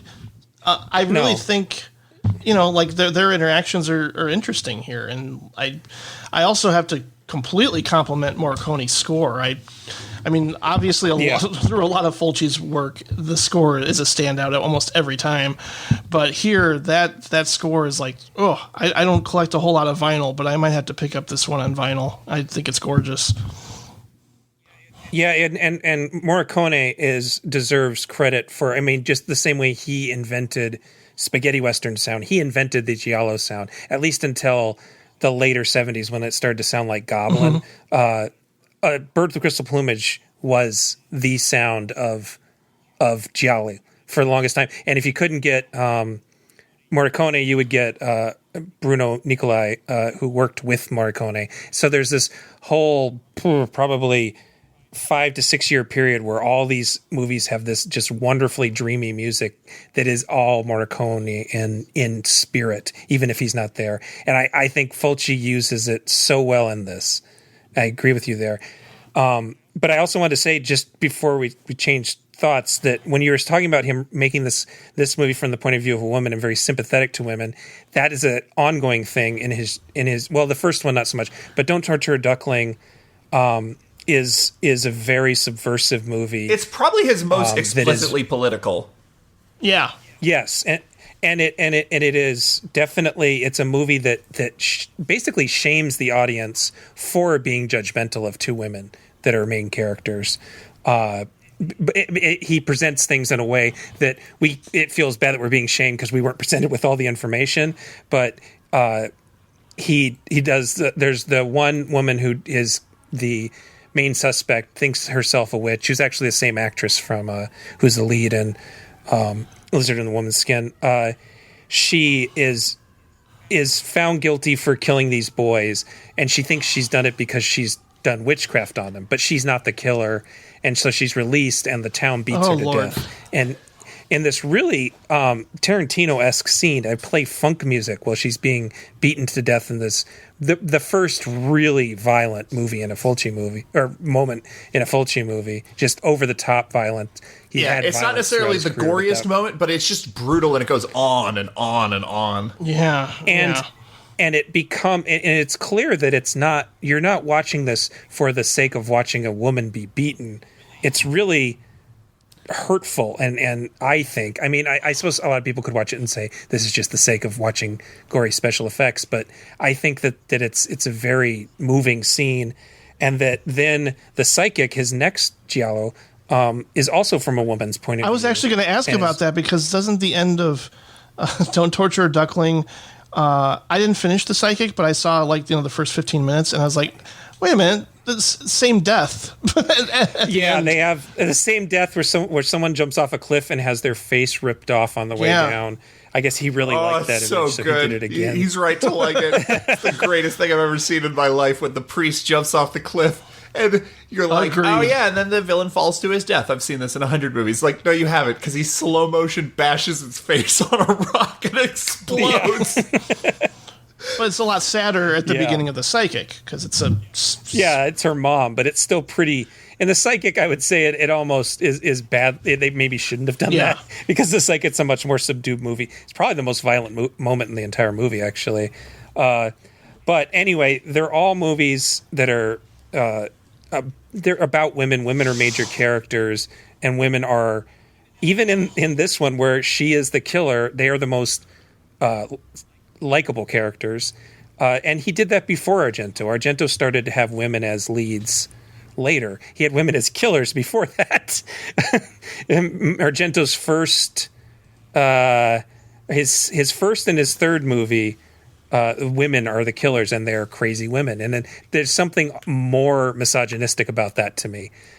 Not that I'm like drawing lines in the sand or right. anything The like main that. character of All these Lizard in a movies, Woman's but- Skin is not a crazed killer. It's not, oh, she's insane, so she killed someone. She has a motive for doing so. It's a blackmail thing. But so this is a movie, I think, even less about sort of any kind certain women's issue, and it's more just about repression. It is about the super stuffy, quote unquote British, but like super unconvincing. Like those apartments are so quintessential Italian.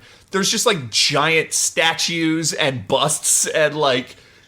And the stucco always gives it away too. It's so there's a thing about Italian genre movies, especially Giallo of this era. Like I just feel so. It's almost like when you watch like Brazil and the mise en scène, it's like so claustrophobic that you just feel anxious looking at it. There's something about those rooms where I look at them and I imagine myself living in this home, and I'm like, none of these places look comfortable at all. Looks like the most uncomfortable place to live. It's like living in a museum. I hate the look of it. Just bugs me. But so this is about like this super uptight, repressed society. I mean, this is about a woman who she's had a lesbian she has this lesbian experience with her sort of free-spirited neighbor who is the murder victim, and it is about her trying to deny that. And so these nightmares that happen even before you know she's the killer, these are still the nightmare thing is her own desire, and you have this sort of changing of generation where her husband's daughter from a previous marriage is more aligned with these hippie types, with the swinging 60s London kind of crew. And there's this anxiety about that. And but it's also like the stuffy people are hypocrites because her husband's having an affair with one of them. And there's an older woman. I don't want to say she's an old woman, but she's like in her 40s or 50s, who calls and she gives some. I forget how they know her or whatever, but she gives some exposition about how the person was killed with a knife, and she is having an affair with like her chauffeur. So it is about sort of this is again lightly. So I don't want to say this is like some great political movie or whatever, but this is Fulci again being ironic, looking at society. And looking at sort of the repressed Catholic Italy around him and sort of commenting on the bullshit of that.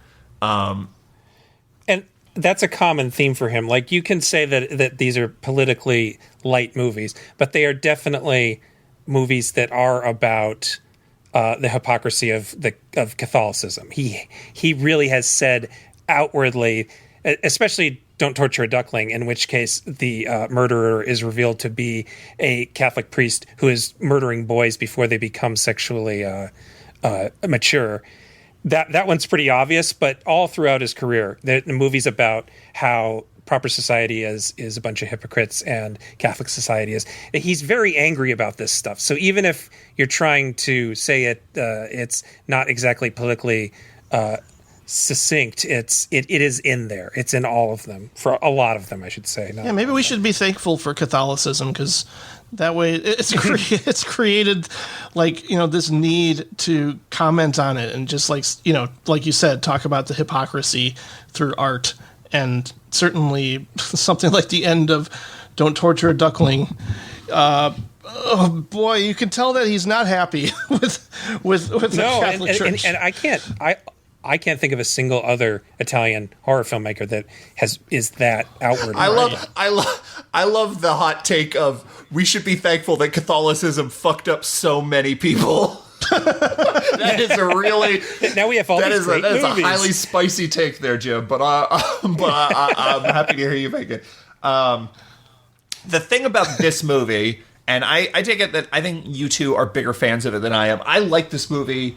I'm not a huge Giallo person. I think on the Billy Wilder episode, me and Jim talked about, I watched All the Colors of the Dark and Your Vice is a Locked Room, which I think are two. Your Vice, I think, is a good Giallo, and I think All the Colors of the Dark is a great movie. But I'm over... Those are Sergio Martino, who also did Torso, which is a somewhere in between Giallo and slasher. Yeah, I need to see those. And he does, and him and Fulci were both experimenting with the sort of LSD imagery around the same time. He did a lot more of it though. So the thing about I say that just to say, like, my thing with Giallo is I kind of have to will myself. It's not a comfort food for me. I already talked about just like the general interior decorating, just sort of putting me on edge. And I find that I need sort of the outrageousness of a lot of Italian genre stuff to get me through the barrier of the way that Italian films were shot at the time, which is they were shot with post-sync sound. They would record sound on set, but that sound would not be used in the film itself. All the sound that you hear in an Italian movie, not just genre films, but even Fellini films, from the most prestigious Italian directors down to the Joe D'Amatos, they would add all the sound in sync. So they would add all the special sound effects in sync. They would dub the voices in sync, which is why they talked about this a bit on Once Upon a Time in Hollywood about the Tower of Babel style of filmmaking in Italy, where you would have actors. I mean, this film in particular is a Italian, German, French co-production. It takes place in quote-unquote England, so it's all over the fucking place. And they would have actors from all these different countries, and they would all be speaking their own languages on set. And the thing that post-sync style does is it really alienates me from the characters. I feel there's already I already feel there's a gap between me and a lot of foreign language films because I don't know the inflections, well enough. I don't know, like when you're reading subtitles, there's just parts of the performance that you're fundamentally missing if you don't speak the language. But the post-sync style further alienates me from the characters and the performances, and I'm like hard pressed to think of a good performance in an Italian movie that is shot this way. It's just like there's something in me that I really don't relate to it at all. It's very difficult for me. So Giallo are not like comfort food. They're kind of work. And this particular one, because it is mostly concerned with the psychology of its lead, and it is concerned with her scenario and her situation, like, I just can't get invested in it the way I am invested in a Repulsion or something, because of that. And the other thing is, and this is less of a problem once Fulci gets more surreal, just because narrative is not really a factor when you watch something like City of the Living Dead. But like Italian male actors are so boring. They are like if you're talking about the 70s, you're talking about like New Hollywood. You're talking about an era where all these character actors were suddenly leading men. It's like the era of Jack Nicholson and Dustin Hoffman and Robert De Niro and Al Pacino. And they're these really interesting personas, and they're not typical handsome, square-jawed leading men. And every man in this movie, I get them mixed up immediately. Anytime a new scene starts, I cannot remember who the hell I'm looking at, because they are all the identical. They have the same hair. They're all wearing suits. Like, the men in Italian movies are in, not, like, Westerns is different, obviously, but, like, in Giallo, are so boring. I can see that. Yeah. Well, and I think, and again, this is probably not the intention, but I think it actually works in this movie's favor because, again, it puts so much focus on the lead. And the thing you're talking about, lip sync, I think that both Gialli and spaghetti westerns benefit from a lack of dialogue a lot of the time, and picking actors with interesting faces. And I think the lead in this, Florinda Bulkin, has a very interesting face and a very interesting way of acting. She basically plays the same person in several different movies, but they're all also a totally different person. But so to me, watching her think things through has the same appeal of watching Lee Van Cleef think things through in a Sergio I can see Leone that. movie, because they have interesting faces. But what you're saying is absolutely correct. And the thing I would add about the male leads in a lot of these movies being so boring is they also, none of them know how to kiss, and it always throws me off. It's like you're watching this movie terrible that is kisses. like kind of risque for 1971. You're like, oh, this is kind of cutting edge in some way, and then they kiss, and you're like, oh, this is 1941. They just press their faces into each other, and like it is total like 1941 Hollywood. No one opens their mouth kissing. In a movie that has full frontal female nudity. It's so strange. And it is. And it really does throw me off, and it does become part of the appeal in them. And it's this is unrelated because Fulci only did one of them, but the Polizio Tesci, the Eurocrime movies, have the problem of having these boring male leads who got even boringer because they couldn't get Franco Nero to do them, so they got a guy who looked just like Franco Nero to do them. They have all the misogyny right on the surface, so you can't even. It's just like, it's not even just that the villains are being misogynistic and violent; it's that the heroes are now misogynistic and violent, and then you have a lot of dialogue. And so I even though I don't agree with you, Patrick, I understand where you're coming from, and so in a certain way, I do agree with you that it should definitely be a problem the for scenes Giallo. that are like the repulsion scenes with the handheld camera, and she's like in the same room as her. Her daughter, her stepdaughter, and she's like, then she and her stepdaughter's talking to someone, and she's like trying to figure out what they're saying and if they're talking about her. I think all of that is good. Mm-hmm. I think the pacing of this movie, the balance of sort of crazy surrealistic nightmare stuff that references Francis Bacon and Salvador Dali, it's like all of that stuff is good, and that's why I think this is a good movie, and I think it's a good Giallo film. But I think like Don't Torture a Duckling is a movie that has a more compelling story, and it's got kind of a quicker pace. I think like every scene in this movie that is like her husband and her dad talking, or her husband and her dad talking to her therapist, like those scenes, they need to end as soon as possible. Whereas Don't Torture a Duckling, I find the central mystery of who is killing people and why way more interesting, and I feel like Don't Torture a Duckling for me, and I haven't seen The Psychic or one on top of the other, but I feel like Don't Torture a Duckling for me is like the Fulci Giallo. Well, the other thing there is that Don't Torture a Duckling is one of the only rural. Oh God, it looks so good. It's gorgeous. Yeah. There was a whole thing. I just found this out like maybe last year. The German producers referred to Dario Argento's brand as Jet Set Giallo. Yeah. And that became the thing. And that's what you're talking about with these horribly ugly sets.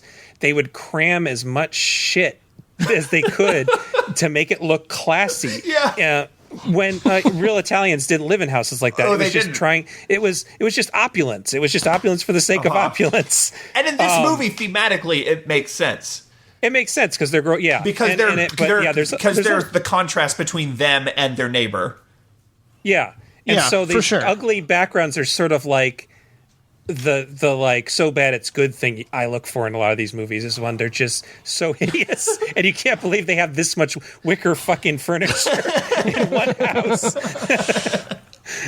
Before we move on, though, I do want to talk about your reaction to the dog scene, because I could not believe what I was seeing. Carlo Rambaldi.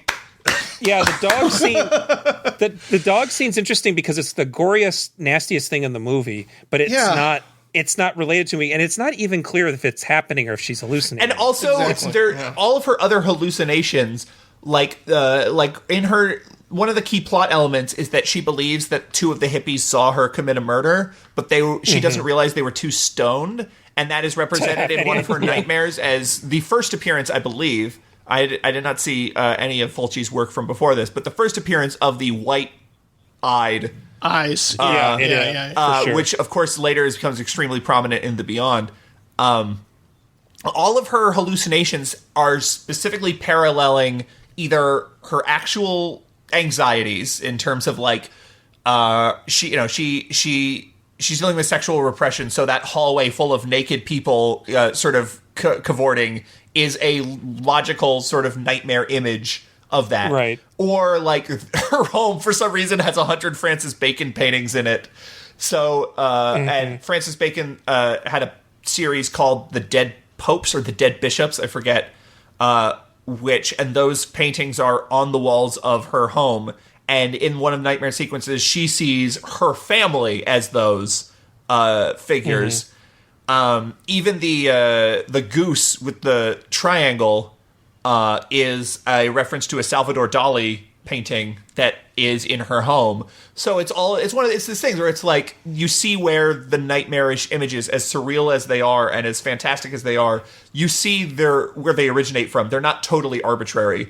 The dogs are totally arbitrary.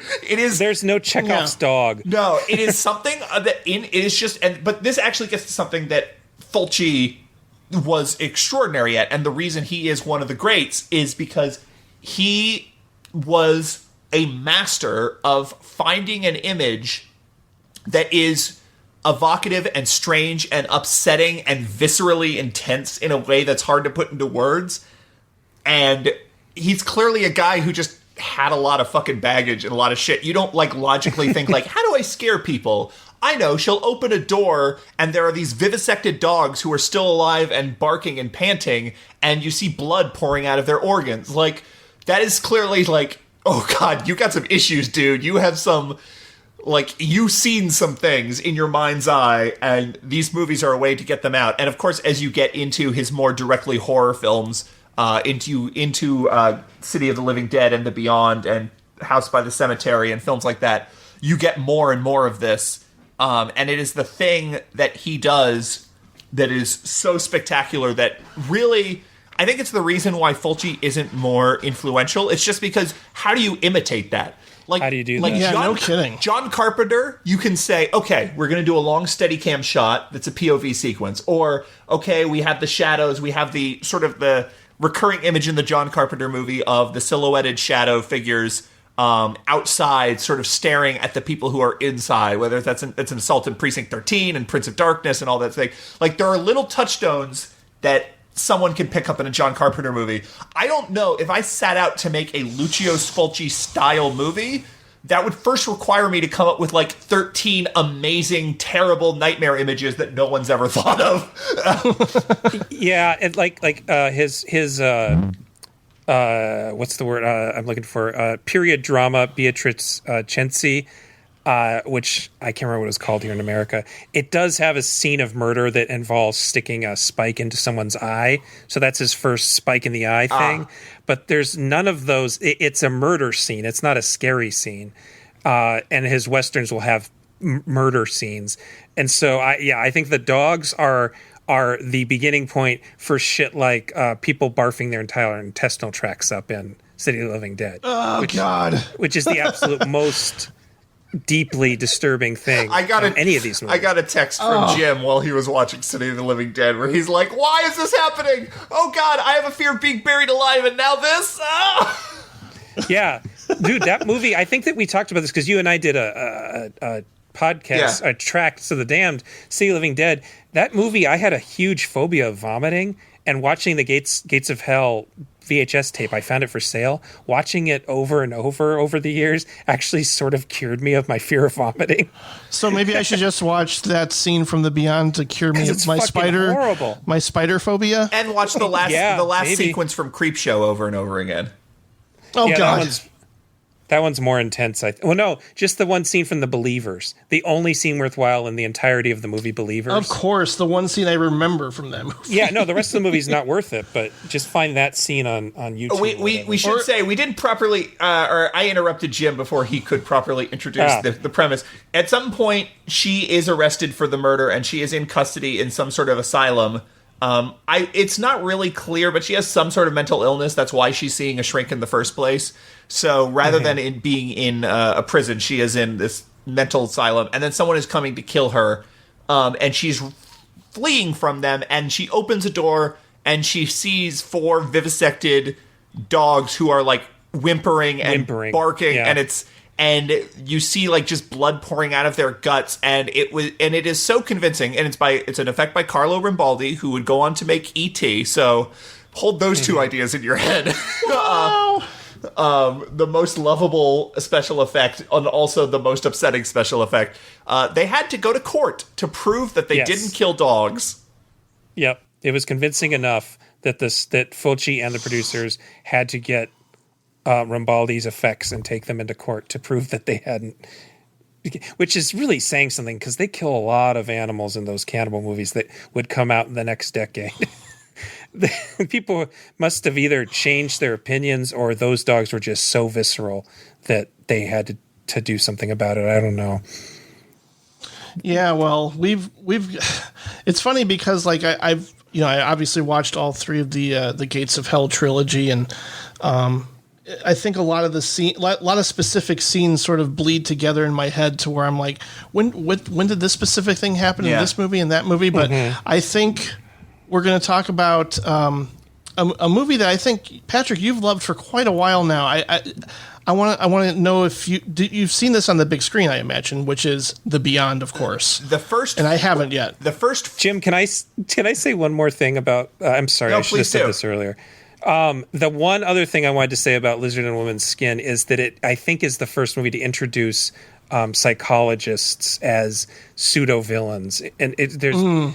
Or at least people who don't know what they're talking about. Because there's a psychologist or psychiatrist in this that isn't really helping. There's a character in City of the Living Dead who isn't really helping and is a hero, but also kind of sort of emotionally abusive.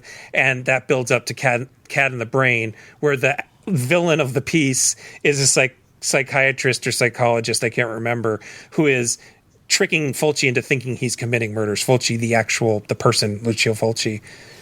Maybe he's skeptical of psychology too. Yeah, and I think that was something in Dario Argento and Sergio Martino movies, but I think that Fulci, as one of the anti-Catholic, anti-authoritative, I think he was also anti-psychology from the standpoint of being analyzed. I think he was anti-analysis. I think he was, which says a lot about who he is. So that's my final thought on Lizard. I think that might also come from his love of film noir. I know one of his favorite films of all time is Edgar G. Ulmer's Detour. Yes, and he is and I feel like film noir, there are a lot of shady psychiatrists, because film noir, they started to play with interiority and they started to play with Freudian concepts in these Hollywood movies, and it was very.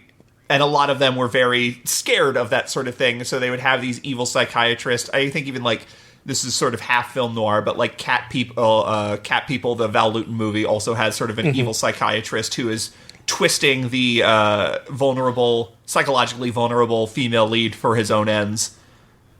Dressed to Kill is another. Oh, sure, yeah, but and then you get into all those Hitchcock ones, post Hitchcock. I want to talk about The Beyond, but I have to run and use the restroom real quick.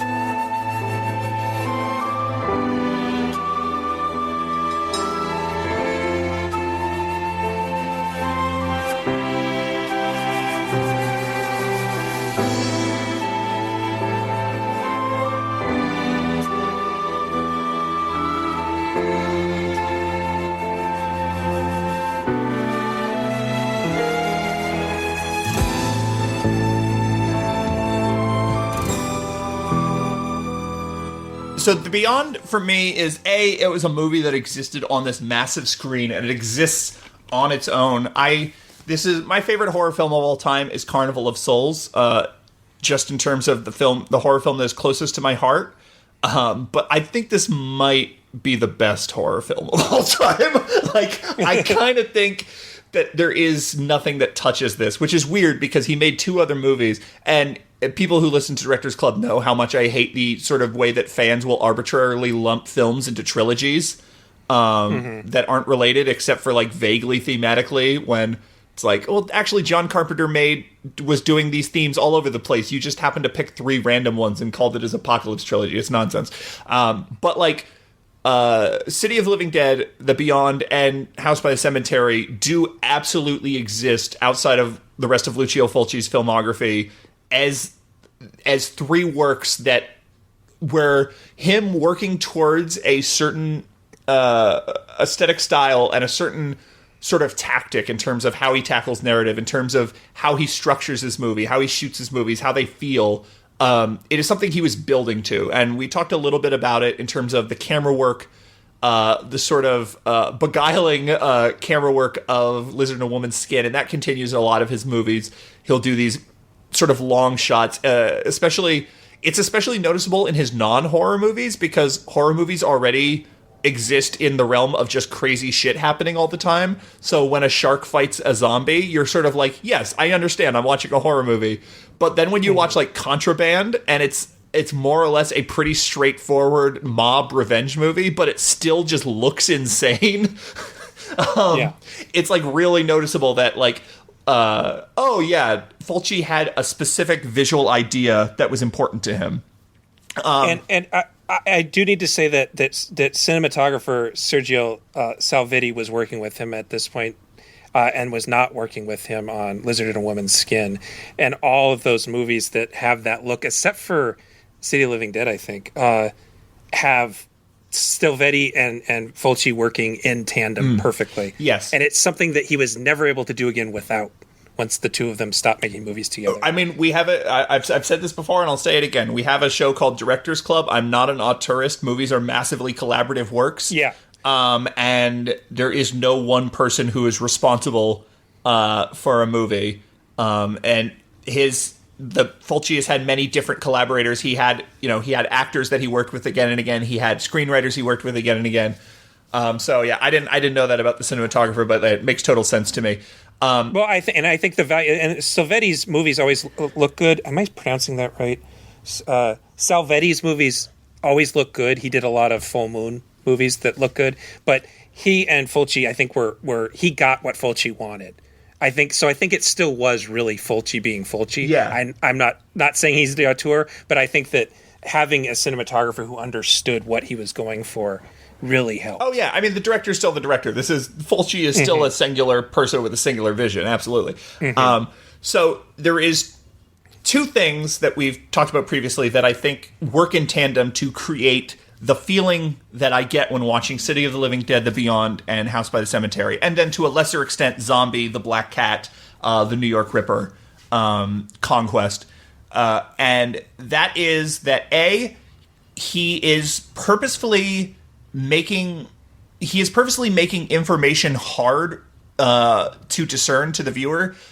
Sometimes he does that with sort of a soft focus, hazy filming style. Like I think 4 of the Apocalypse has this sort of hazy look. That's the first. Yeah. Sure. I think Contraband has this look. There's a scene at like this sulfur pit that is like entirely fogged out, and you can't quite understand where they are or what's happening in Contraband. So it's not just that his camera will do very weird oblique things where you don't understand the geography of a room, but it's also that he works with fog, he works with lighting. He makes it actively difficult for you to parse what is happening. And that is aesthetically, but that is also structurally. That's also the way that his scenes bleed into each other. That's the way that there is an immediate logic between why we jump from one scene to the next, but if you go 2 or 3 scenes back, it's kind of like a dream where you're like, wait a second, how did we get here? Oh, exactly. Yeah. There is this porous nature to his work, and this even, I feel this is especially true of something like not Lizard in a Woman's Skin, the other Giallo, Don't Torture a Duckling. I was getting the animal names mixed up. I think Don't Torture a Duckling has a very stream of consciousness editing tactic as well. And part of it is that his characters in their scripts, like, they don't act in logical ways. People do things and you're not exactly sure why they're doing them.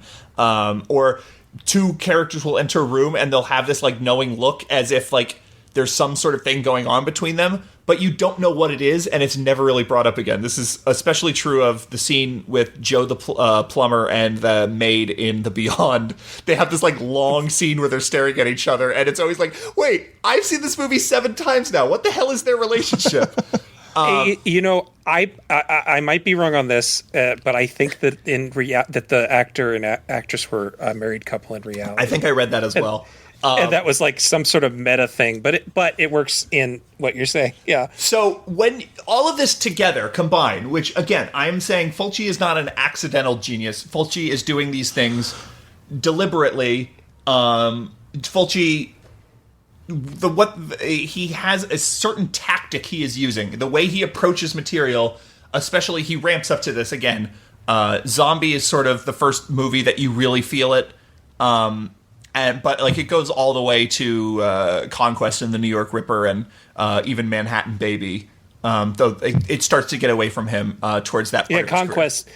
Conquest looks like it's being shot through Vaseline or something. Conquest is fucking... I have to say, I saw Conquest when I was very high. Perfect. I picked out one movie. I was like, I'm going to get really high before I watch one of these Fulci movies. And Conquest seemed it. And I was in tears for parts of Conquest, but that was totally on my end, not because it's a great film. But I was just like watching it and I was like seeing it as this like epic journey. And I was remembering being in high school and all the emotions I had in high school. It was a weird experience. Conquest is dope, but also I am not an objective viewer of that particular film. Shit, man. Yeah. I think people are always looking for new stoner movies. Okay, so, well... I think that's a pretty recent You Blu-ray should, because you will just vibe out with the music and the weird foggy look of Conquest, and then all of a sudden you get a woman ripped in half long ways, and you're like, what am I watching?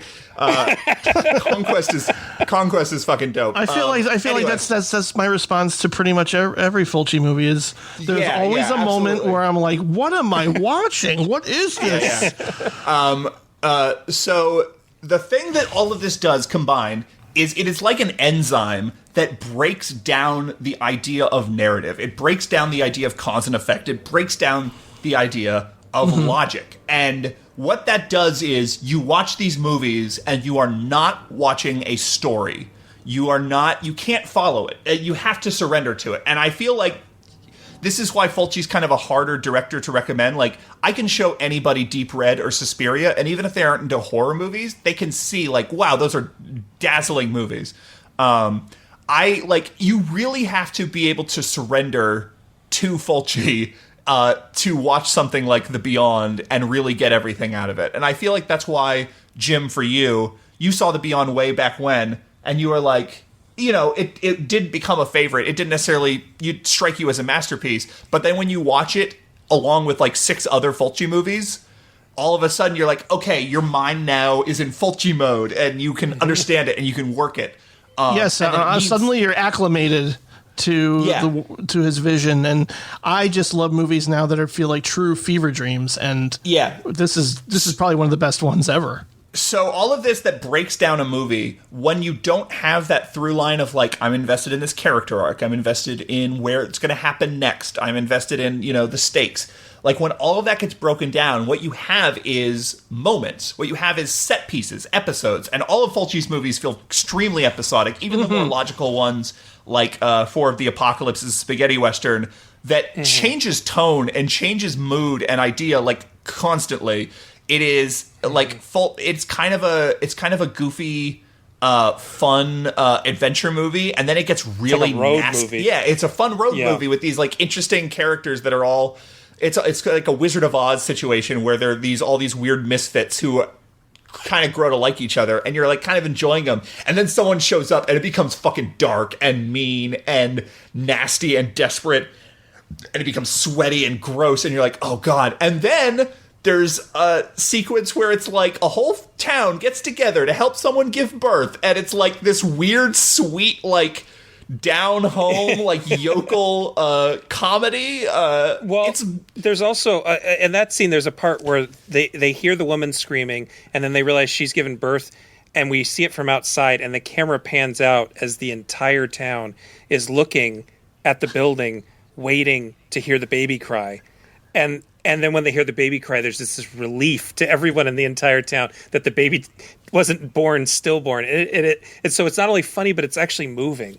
It is. And that's the thing. Fulci can do that. That is in his power to move you and to get you invested in that. Even a movie where, like, just before, like, this was a totally different movie 10 minutes ago. Like, literally, there was a cannibal scene. And now all of a sudden we're like watching this very touching, almost Frank Capra kind of moment. And he can do that. And so like even in a movie like Four of the Apocalypse where it's not like broken logic, you understand how you get from A to B to C to D. He makes a movie that are about moments, about set pieces, about single images a lot, especially with the later, like with this stretch of horror movies, the images. And that gets to the other thing that we talked about with like the dogs hanging in Lizard and a Woman's Skin, which is that is his bread and butter. That is the thing he can do that no one else can do. So he basically worked his way into finding a method that highlights his strengths and sort of diminishes his weaknesses. And that to me is why these three films are peak. Like, these are Fulci fully blossoming, coming out of the cocoon, and he is the most beautiful and ugly butterfly you've ever seen in your life. And the Beyond to me, because the Beyond it has the most outlandish set pieces, both in terms of the most outlandish and in terms of the highest number of them. And because it's very fast paced. This is a very short movie that covers a lot of ground. Sure does. And because I think it's the best looking movie. I think the sets, I think the location shooting, that fucking highway in the middle of nowhere. You spend so much time in this hotel, and like you're in the hotel and you're outside and it's Louisiana. It looks cool because you have those like low hanging trees and you just feel swampy and sweaty. And then you get into that basement and it's like totally pitch black and it just looks like they're in a sewer, and it just feels like this abstract space. And then you cut from that to that highway where you just see the highway all the way to the vanishing point, and there's no other cars on it, and there's no it's in like the middle of the ocean or the river or something, so there's no buildings nearby, there's no signs that are passing. It is just this sort of otherworldly highway. It feels like a highway from the beyond, from from the like real the world. way- It's the real world going into this sort of nightmare world. And so, like, to me, The Beyond is the ultimate Fulci movie because it is the period of his career where he found out how to best do the thing that only he can do, and it also is the purest expression of that. And I think there's definitely arguments to be made for City of Living Dead being the best. I think House by the Cemetery is really, really cool and really impressive and amazing in a way that those two movies can't touch. Like, you can make an argument for any three of these, but for me, The Beyond is at the top. I agree. And it's just, and like, I could just go through and list moments from it, but like, it's just an absolutely astonishing movie from start to finish. I have a quote here from him, and I believe I got this from Spaghetti Nightmares, which is just a sort of collection of interviews with various Italian filmmakers. And in regards to The Beyond, he said, "My idea was to make an absolute film with all the horrors of the world. It is a plotless film, a house, people, a dead man coming from the beyond. There is no logic to it, just a succession of images. We tried in Italy to make films based on pure themes without plot. The Beyond, like Dario Argento's Inferno, refuses conventional and traditional structures."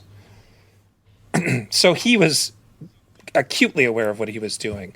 And I actually, I don't usually become a defensive dork, but the Ebert review actually offended me because it just shits on the whole idea of it not having a plot and that it's stupid and that why would you watch this? And I remember reading He was very dismissive of genre the entirety films of in a lot of it. cases. He didn't want to even try to communicate with it on its level. And Fulci really was an intellectual, probably even more so than Dario Argento. I think Dario Argento was well read, but I don't think he was I think Fulci had a doctorate. I don't remember in what, but he was Dr. Lucio Fulci on some of the things. Like, he was a very smart guy who was doing very specific things. He wasn't just enacting grudges and putting gross shit on screen. I mean, later in his career, he did start to just give people... But, like, the intellectual is balanced by that visceral thing as well. Like, he also was doing that. Like, I'm not going to say that, like, when someone, I'm not going to say that you watch Zombie and the eye being impaled by the splinter is like, that's a metaphor. Like, no, he also, in addition to being a very smart intellectual, he also had that sort of anger and that, that weird fury and that sort of twisted imagination. He respected the grotesque. The context here is that Zombie, which was designed as a ripoff of Dawn of the Dead, which was called Zombie in Italy, so it was released as Zombie 2. And it was a surprise hit. It really has very little in common with Dawn of the Dead. It's all Caribbean, and the zombies look completely different, and it's much more focused on the gore as spectacle than Dawn of the Dead is, and it's not funny at all. Right. But it was a surprise hit, and basically Fulci was told, make more of these. So City of the Living Dead, Black Cat, The Beyond, and House by the Cemetery were all him given freedom. He says, okay, make more of these. Well, I'm going to actually, I'm going to bring some of myself to this. I don't think there's a lot of him, other than his obsession with eyes, obviously. But I don't think there's a lot of him in Zombie 2. I think it's a really fun movie, and he does a great job giving the audience what they want. But I think that with City of the Living Dead, he is bringing, and this sounds really pretentious of me, but I think he's bringing an intellectualism to it. It might be crude and it might not appeal to you, but it is a thought process behind it. I'm trying to remember the Antonin Artaud. It was this thing, he called it Artaudian or absolute cinema, and there was this whole thing with the theater of the cruel, I guess is what it was called. And we talked about this a little on the City of the Living Dead thing. He was interested in the cruelty of the ickiness on its own levels, and unlike Argento, who was interested in how visceral can this knife going into this person be, or that's another thing. Brian De Palma's really about the visceral reaction of violence. Fulci's movies are about decay and the hopelessness. And so the gore in his movies is often, people make fun of it because to be killed by a zombie, you have to stand still and let the zombie rip you apart.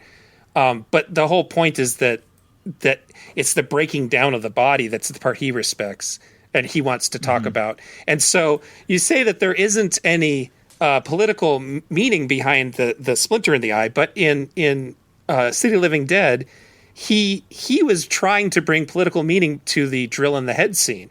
He saw that. I think, you know what? I totally can see that. I think you are correct. I was speaking in terms of he's not necessarily an intellectual where everything he's doing is a metaphor for, like, he is not a Godardian type or whatever. But you are absolutely right in that it is an intellectual pursuit to examine cruelty and to examine hopelessness in the ways that he does, and to examine the way, like, you know, Cronenberg is another director you would think of as intellectual and who is known for his body horror and the way he disrupts bodies. But the way Fulci disrupts bodies, though his works aren't as clinical, is equally interested in recontextualizing the way you even think of a human being. Right. And I have a note in my notes here saying, yes, Cronenberg is kind of known for his body horror, but let's look at Fulci for a second here, because that exactly what you said, Patrick. Because I feel that, like, the festering, the rotting flesh, just like, it's so visceral, it's so intense and so grotesque that, you know, I always look for, well, you know, I'm so jaded and I've seen it all. And then Fulci comes along, and I'm like, "Oh my God, what am I watching?" And this is like, it's not so even visceral. the goriest examples of these movies, but they're the ones that stay with you because of what's put into them and what they represent, I think. Oh, for sure.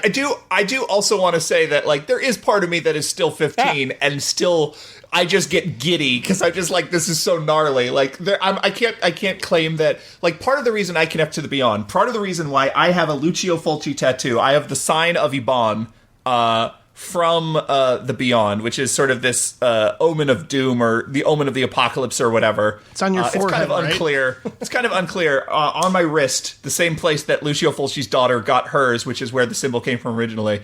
Like, the reason I have this tattoo is because I have depression and I am living through a pandemic and I am hopeless and I connect emotionally to these movies. They're definitely, like, when I look at the Beyond, it speaks to me and my worldview in a very personal way. Especially the ending. Also, the ending really moved me. But yeah, absolutely. But also, like, oh, dude, she gets her fucking eye, like, gouged out, and and her throat's torn out, and that acid is going in slow motion, and her face is bubbling. That's sick. That's awesome. Like, that's there too. And so I'm the one who likes City of Living Dead a little bit more. I think that it is the less interesting movie, but it's the one I saw the most and the earliest, and it has those two scenes that really get to me. I think the sense of doom in City of the Living Dead is better, but the sense of hopelessness in this, in The Beyond, is something that Fulci isn't given a lot of credit for. Is that he, like I said, he can do moving, but really tragedy is what he's better at. So, Don't Torture a Duckling has a huge sense, like a very intense sense of tragedy to it, and the end of The Beyond feels less like a shock, like scariness, and more of just this tragedy, this really sad denouement to the thing that you're thinking that you're probably thinking in the back of your head, if you've seen enough of these movies, these characters aren't going to live, but they don't just die; they're trapped. And the same thing happens in House by the Cemetery. The characters who survive are basically trapped in this sort of netherworld, is the implication. And that really sticks with you more than I'm trying to think of an Argento example. I quite like Suspiria. It's one of my all-time favorite movies, but a girl getting killed by falling into razor wire doesn't stick with me emotionally. It sticks with me viscerally. And I think that also ties back into the way that his narratives work, which is the story does not emanate from the main characters. There is nothing that any of them do at any point in the Beyond that helps their situation in any way. That sense of tragedy extends to just the fact that they are not agents of their own destiny in this film. They have no say over what happens. He falls from a ladder, and he has to watch as tarantulas come out of the walls and eat his tongue and lips and eyeballs. And not just do that, but like you hear the soundtrack, there's like laughter. There is like this weird, like cruel laughter, and it's like, is this the evil forces laughing? Is this the spiders themselves laughing? And even the fact that some of the spiders look super phony, wind-up toys, like even that kind of adds to the mockery of it and makes it feel even worse, because not only is he getting destroyed by all these tarantulas, like he's not even getting destroyed by particularly vicious-looking tarantulas. They just kind of go about their way. And even his zombies, they're like the tarantulas too. His zombies don't open their eyes. Like when you look at a George Romero movie, his zombies are things that have been reduced to some sort of essence. And there's a tragedy to the Romero zombie, of course, too. And then you have like, the running zombie who are like scary animals. Right. That is, it's sort of an expression of sort of out of control rage and rabies and rabies imagery and stuff like that. But like the Romero zombie has some sort of dignity because the sadness comes from the fact that they are so lost. You get the idea that and they don't. You get the idea that like Fulci's zombies don't really care if they kill these people or not. They're just sort of like, I guess I'll tear you apart. I guess I'll grab your head and impale your eyeball on a splinter. They're so listless. It's sort of, again, it just makes it even more mocking the fact that no one can survive this because you're not even being killed by things that are intent on killing you. It's just the cruelty of life. It's like there's just this. The triumph of this movie too is like there's an erasure of causality. Like there's the random events and circumstances are beyond their control, and there's nothing they can do. And it's just like there's an inevitability to everything, including the ending. It's like she even asks, like, "Wait a minute, how did we get here?" And it's like you're asking probably the same question, but at the same time, it does feel like, well, there's no other place to go. You can feel exactly what this movie is trying to convey at that moment and why it ends that way and why it's so powerful and moving in ways that few horror films can achieve. And it's like you're building up to, yes, you have those shock moments, and certainly seeing, like, I still don't know why Dickie suddenly turns on Emily. It's because the dog in Suspiria turns. That's one of the most direct ripoffs, actually. Yeah. There's the scene in Suspiria with a dog. It's the same kind. It's another scene. Totally. Yeah, unfortunately, I think that's one of the reasons why I always group The Beyond a little bit below City of the Living Dead, is I think he was trying a little too hard to chase Argento. I think he made something different. I'm just saying, like, we're talking about the 1 and 2 best movies here. But I do think that there's part of him chasing Argento a little bit that didn't really help. But I think Dickie attacking is almost scarier than the witches making the pianist's dog attack him, because you see Dickie throughout the movie and he's a nice guy, whereas they've already planted the idea that the pianist's dog is somehow being corrupted throughout the movie. It's much more sudden. It always feels like he was trying to one up Argento with his own gag to me.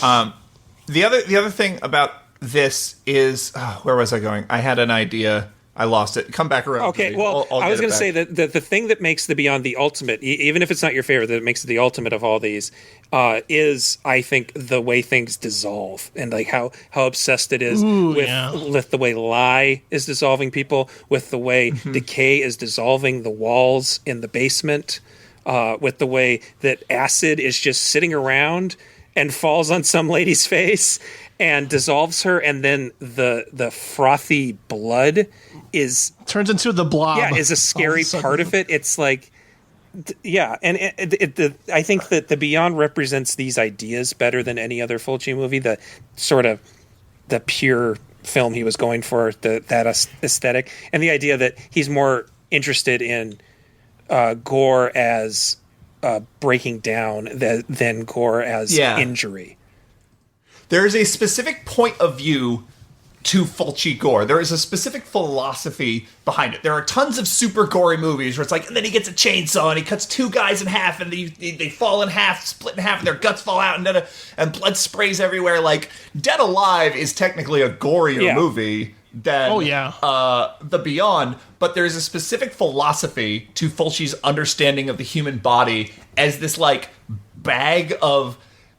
Like, his number one, the anatomy makes no sense at all. It's kind of like people are kind of like walking balloons where as soon as they're punctured, like, blood comes out of them as if they don't have musculature and bones and everything like that. Like, they were just full of blood to begin with. Like, the sound effects specifically, and this is, I think, where the post-sync sound, whereas if you're trying to watch a more narrative movie where you're getting invested in the characters, I personally, at least, the post-sync sound makes it very difficult for me. But this is where the post-sync sound, being alienated from what's happening, is part of the overall desired effect, so it works in its favor.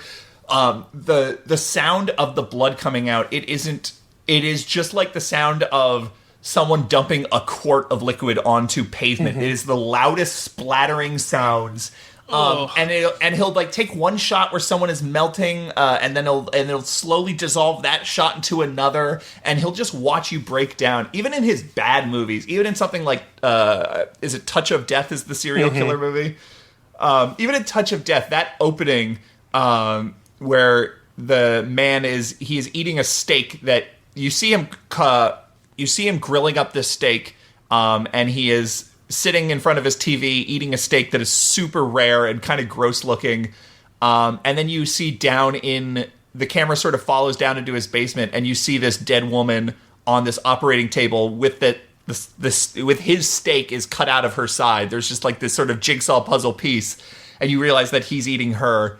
And then he goes downstairs with a chainsaw and just cuts off all her limbs, and then he sticks her limbs in a grinder, and grinds them up into, like, ground beef. And then he takes that ground beef and he just sort of chucks it into a pigsty, and all of his pigs just start eating it. Like, the way that he just breaks bodies down more and more and more, and the way that it would be probably, for some, it would be grosser if it was more realistic, because they'd be more convinced that the thing they're seeing is actually happening. Right.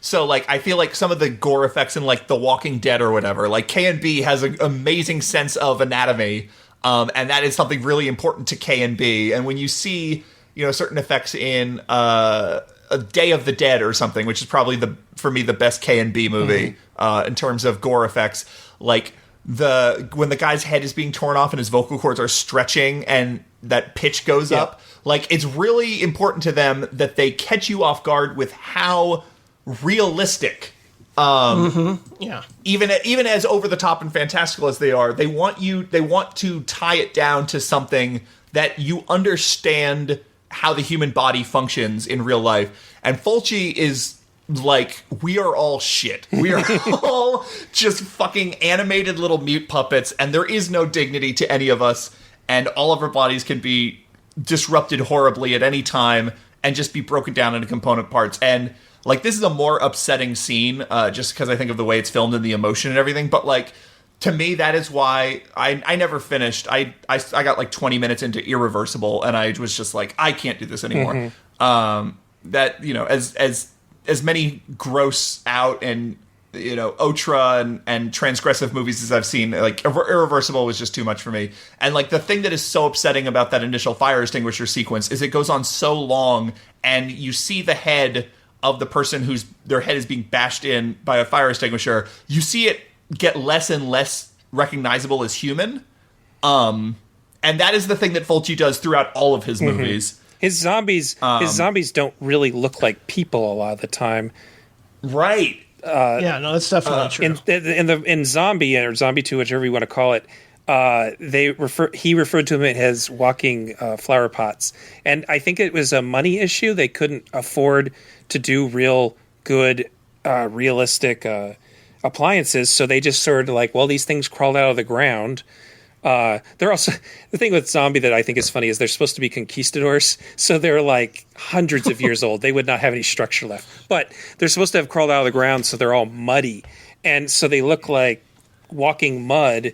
But then you break the mud and there's blood inside of it. There's something really upsetting about that. I had to double check just now. Yeah, he did go to medical school for a while and study. Okay, that makes complete sense, because I was going to say, has he was he experiencing like some deterioration in his health? Well, no, he was. I know you mentioned his daughter and everything. His daughter and him, and so but maybe he already thought of, like, he had the depression, obviously, from his wife. Yeah, and his sickness. But I also think that maybe going to medical school gave him a sort of perspective. I think that you have to sort of think of the human body as just stuff. If you're going to go to medical school, especially, you have to take those anatomy classes. I had a friend take an anatomy class. He wasn't even medical. He wasn't even trying to be, it wasn't his major, but he thought it would get him over his phobias. And instead he just passed out every time. Yeah. Oh, I mean, just like the visuals of melting faces and popping eyeballs and puking out your guts. It's like, yeah, on one hand, it does tap into that 15-year-old that just wants to see the grossest, craziest shit possible. But at the same time, I don't know if it's just because I become more sensitive with age and worrying about health and deterioration. It has a more intense, visceral effect that lingers with you. And I also don't think it's just... It's not gratuitous, because no, it can't be. It can't be gratuitous. It's the whole point. It's not gratuitous because it is the point of the film. Right. And in fact, if you look at films that he made, like, right at the end of this period, if you look at Manhattan Baby, that is a movie that doesn't have strong gore effects. That is a movie that is very much trying to be a little more supernatural, a little classier, a little bigger, more ambitious. It was a movie that it had its budget slashed right before they went to filming, so there's all these scenes where you're supposed to see spectacular effects and instead you see really lousy effects. Yeah. But, like, he was not imagining that as this sort of gory movie, and it just doesn't have the same menace. The thing about watching a Fulci movie is, because the Beyond opens with the guy being crucified and ripped with chains, and it's like he gets whipped with a chain and his skin rips, but his skin rips and then the camera slowly zooms in on it. There's a certain rhythm to the way that the wounds are focused on that is, like, really upsetting and catches you off guard. It's not just like a crash zoom. It's not like the most overblown version. He approaches them from a slightly strange angle that always catches you off guard and makes it worse. You understand, okay, this is a guy who's going to do anything at any time. Anything is possible right now. And so I'm not going to say that, like, Fulci movies are particularly scary. I mean, you know, I'm a horror fan, so I don't necessarily watch a lot of horror movies. To be scared. To be scared. Though I do enjoy filmmakers who are able to do that, you know. But, like, there is an apprehension. There is an anxiety. Yeah. There is and that adds to the malicious sense of the whole world, which is just like, you're watching these characters and they're just having this little date at this jazz club in New Orleans. They're having a drink and she's like, well, you know, I'm a real dilettante and I tried all these different professions and now I guess I'm going to run a hotel. And it's like, oh, her head could be caved in at any moment. Like, there's no, like, just the fact that that this cute moment is happening is not, no one is safe. Well, Yeah, and I'm constantly unnerved. Yeah, and by so, its like, films. over-the-top gore is part of the overall aesthetic. It doesn't work without it. And that makes it not gratuitous, like Gabe said. I think I think about the bat too in House by the Cemetery. It's like, what? How could this be going on as long as it is? But at the same time, it really affects you because maybe, like, you know, he's lingering on that for a reason. I think that the dead dog moment in The Beyond is when the little girl gets her head blown up. Because it comes out of nowhere. There's no reason to believe that she's been infected by the evil. Quick too. And then he just blows her head up, and it goes. And it was like on the posters when the Tarantino run happened. So I remember that. And I hadn't seen it. It was one that was on video as 7 Doors to Death, and I was just never able to find it back in Arizona. I was able to find a lot of his movies that were available there, but so I didn't see it until then. And I just pictured that this was going to go on forever. Like Fangoria magazine had that as a cover. But it's this really quick shot where her head sort of jerks back and then throws all its innards out, and that's it. It's not like this long, like luxurious go into her head moment. No, it's a masterpiece. I really feel that way now. And the other thing about The Beyond specifically, though I think this is also true of City of the Living Dead, and to a lesser extent House by the Cemetery, is the way Fulci catches you off guard. He keeps changing his approach. He keeps changing tactic. It's not the same thing over and over again. It's not, we have a scene of 2 people talking, and then we have a scene of gruesome murder. And then we have seen, he changes environments. Like I said about, you go from the swamp, to you go to that basement, to you go to that highway, to you go to that really weird, pristine morgue, where the guy has like the brain waves. There's always a new element being added. Just where you think you got a handle on it, he adds some new little twist, to the point where there's this one sequence that I really have never figured out what the hell is happening, where the main character is in the hotel and she's with the blind woman, and then at a certain point the blind woman disappears, or like she runs away and she realizes that there was no footsteps. She's realizing it's supposed to be that she realizes she was a ghost, but it does in a breaks very strange way. The editing of it is so wild, and to a point where it's almost like that moment in like Duke of Burgundy where the moths fill up the whole screen, and it's like we are now stepping outside of the narrative and we are sort of breaking the fourth wall to like remind you that you're like watching a film with a technique that doesn't have any basis in representational reality. It only has basis in cinematic aesthetic. It's such a weird moment, and and again, The Beyond is a short movie, so it's able to keep up that pace. I mean, like, City of the Living Dead has like super gore, but the grossest part of City of the Living Dead, well, I guess barfing up your entire intestinal tract might be number 1. That's pretty gross, dude. Yeah. Number 2, though, is the blood dripping from the ceiling into the glass of milk. Yep. I think you hit on something, though. City of the Living Dead and House by the Cemetery and Black Cat are all gothic movies, and I had seen those years before I saw The Beyond. And I think the thing that thrilled me the most about Beyond was those scenes in that weird morgue that's almost sci-fi. Yeah. So I think you hit on something there, that The Beyond does cut. You know, you keep cutting between places, whereas in City of the Living Dead, you're always going to be in a shitty place at a certain point in that movie, and it's going to be the same kind of shitty, foggy, gross place. But in The Beyond, you could be in a totally different place. You can be in a decaying basement one minute and a pristine hospital environment the next minute. So yeah, I definitely think you hit on something there that I hadn't thought of before. Well, let's each go through one more title that we want to bring up. I know that's pretty difficult to do. Yeah, in this filmography. That's why I'm like 50-some movies.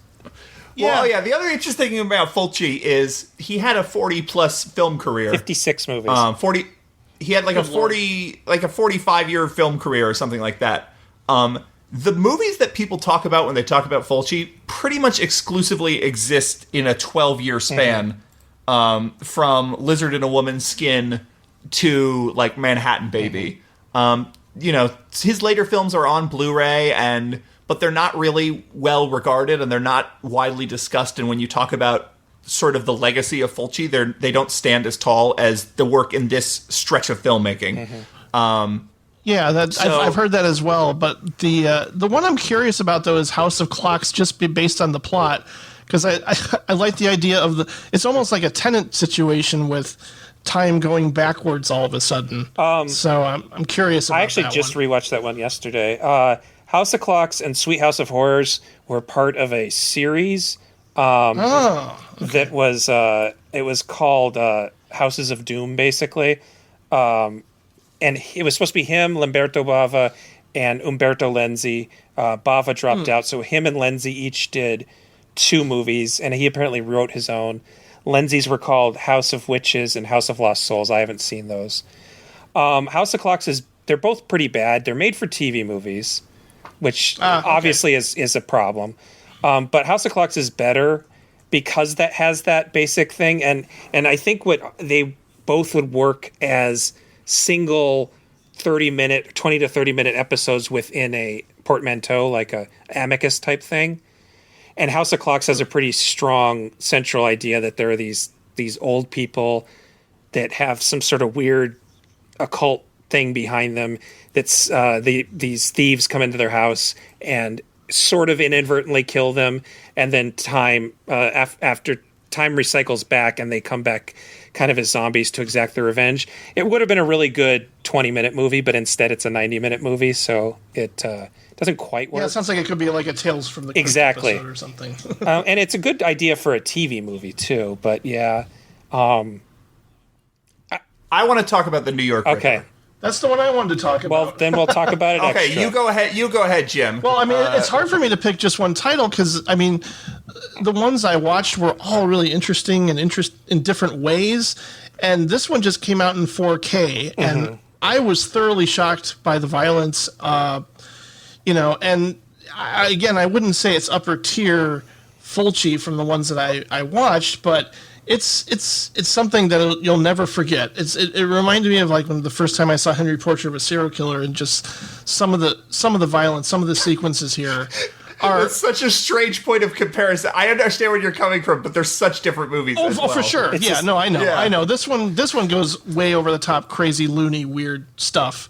Especially with the fact that the serial killer wants to talk like a duck. Which is a weird internal reference to "Don't Torture a Duckling." Yeah, I loved your review. I loved your review, Patrick. Very clever. Oh yeah, the alternate title of "Don't Be Tortured by a Duckling." Yeah. Donald Excellent. Duck. Don't torture Donald Duck specifically. And they have a Donald Duck head. I don't know how that ended up on Blu-ray. What did they have to go through with Disney to be able to use that on? Anyway, I don't know about it. New York. I don't normally insert clips from the films we cover, but I do think people should hear what this murderer sounds like over the phone. So, Yeah. Getting a gift of this kind. Thanks. However, you disappoint me, duck. I can explain it for you if you want. If you want me to. Okay. I'm here to learn. I just swallowed a bunch of spit as soon as I was about to start talking. Excuse me. Awesome. So the New York Ripper really was a return to Giallo for him. But it was released at a point where nobody really cared about Giallo anymore. And so all the Gialli movies that were coming out were basically slasher movies.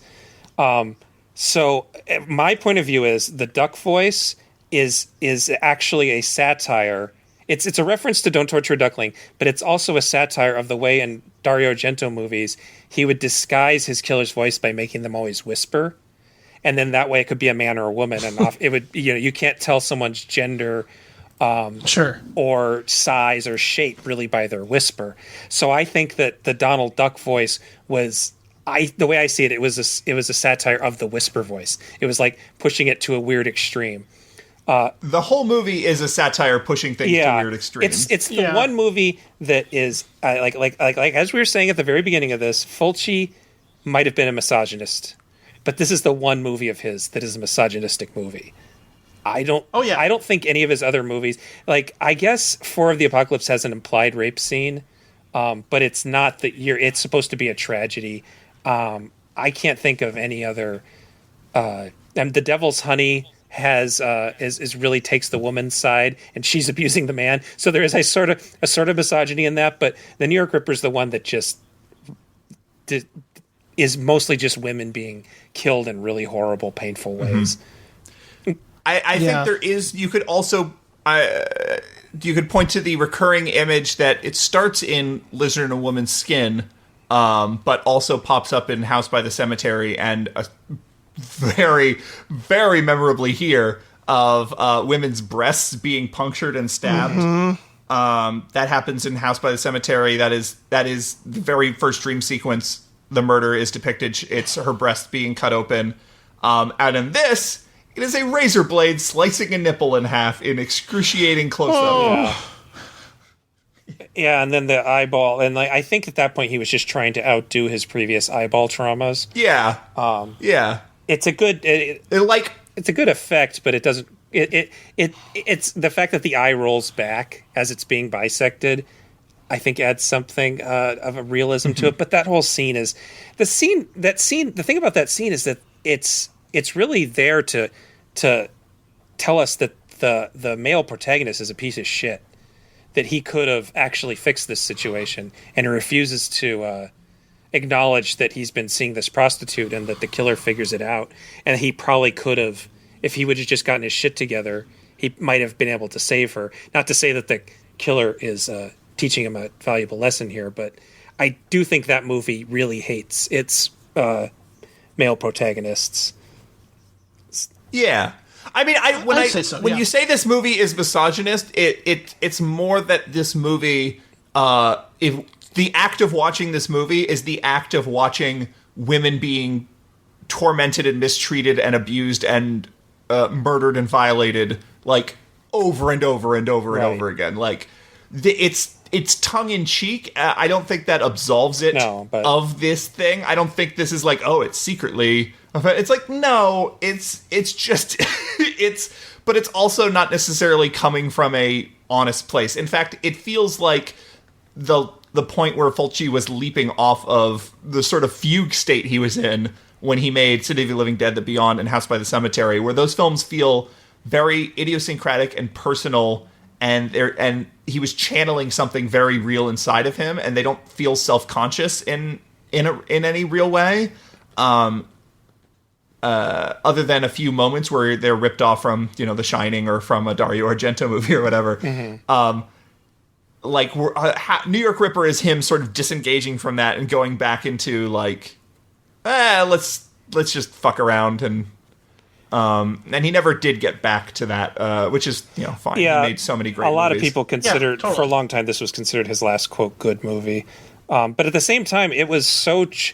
This even like fanzines were like, he might have gone too far with this one. I remember that being a thing. Like, I have this tiny little book by Chaz Ballin that's more of a pamphlet than a book, and he's just like, it basically the way he writes is like, it's so rad. There's this barfing up blood and there's guts on the floor. And when he gets to the New York Ripper, he's like, I think he may have gone too far. It's a little bit too much, and so. I think that there is a sense that this actually alienated some people, and it alienated me for a while. The first time I saw the cut version, it's interesting. The uncut version is all the nudity and stuff and the sex. The version that was released on home video in America had all the gore, but didn't have the I don't know what else to call it, but the toe scene. And it didn't. Oh. And it didn't have the scene where she's actually watching the couple have sex on stage. So it lost a little bit of that. I think it's actually less shocking when you have the softcore porn elements, because it makes it feel like it's a comment on it makes it feel like a Fulci movie, because these perverse people are actually the good guys in these situations, and the killer is again the guy with this moral failing, that his daughter is been injured and is never going to be as beautiful as these other women. So he's killing them, which I didn't realize until I was watching this new documentary, F is Fulci for Fake. They put together on that in interviews that Fulci might have actually identified with that killer because his daughter had been hurt, and and they actually asked her about it, and she sort of shrugs it off. But I had never thought about that, so he might have actually even been satirizing himself to a certain degree. We should mention he's in every single one of these movies we've talked about. That's true. He's not necessarily as full of himself as like I am the grand auteur the way that a Dario Argento is, but one thing he did take from Hitchcock is that he has his little cameos as like a cop or an authority figure of almost some sort. always an authority figure who is very nonchalant about whatever's happening. Like yeah, another one died. I need you to get, or like in Zombie, he's the Perry White to the Ian McCulloch's Clark Kent. He's like, you need to go and you need to find out what's happening on this island. There's crazy shit. I mean, I'm sure this is a big story. Was there one that you wanted to bring up, Gabe? Well, that you think? I think that I would just generally like to say that revisiting these, especially since they started to come out on Blu-ray, they're the good ones, they came out on Blu-ray like pretty quickly. Took Legion Woman's Skin and Torture Duckling, but because I had to review them when they were re-releasing them pretty recently, within the last couple years, I used to be one of those people who thought the New York Ripper was the end of it for him. That it sort of like, even if it was shocking and sort of maybe unforgivable, that it was the last well-made one. But then I had to review Manhattan Baby, and I'm like, well, maybe I actually like this. And then for this podcast, I got the Conquest Blu-ray, and it was better than I remembered.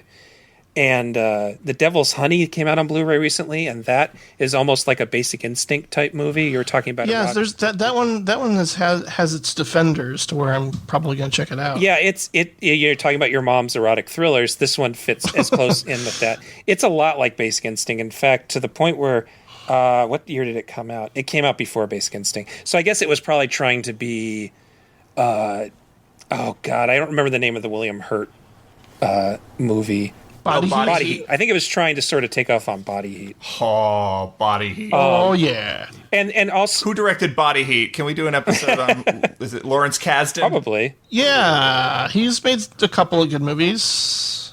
I need to drool about William Hurt's naked back in Body Heat. That's I do that. I do that with Altered States, personally. Altered States, yeah, fair enough. Yeah, talking about American things, I do think that a New York Ripper is oddly similar to Dressed to Kill. The woman, they're very similar characters, and I don't know if it lines up that he could have, like, what year did Dressed to Kill come out? Did it come out in 90 or 82 or 81? I think so. 80. It came out in 80. I think it's 82. It came out in 80. I just looked it up. So yeah, he was definitely parts of and Dressed to Kill has the same sort of idea that this woman is sexually frustrated, and the movie, I think in the case of Dressed to Kill, it always felt like the movie was kind of judging her for that, and I feel like in the case of New York Ripper, the movie is pitying her for that and wants to be on her side, and she just keeps stumbling into these bad situations.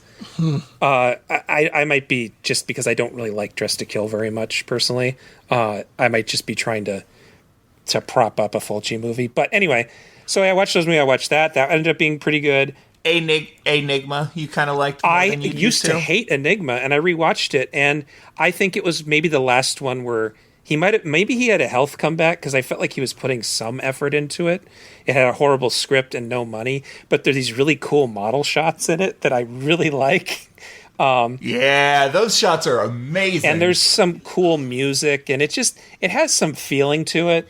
But then Cat in the Brain might actually be where it falls apart, because Cat in the Brain was a big.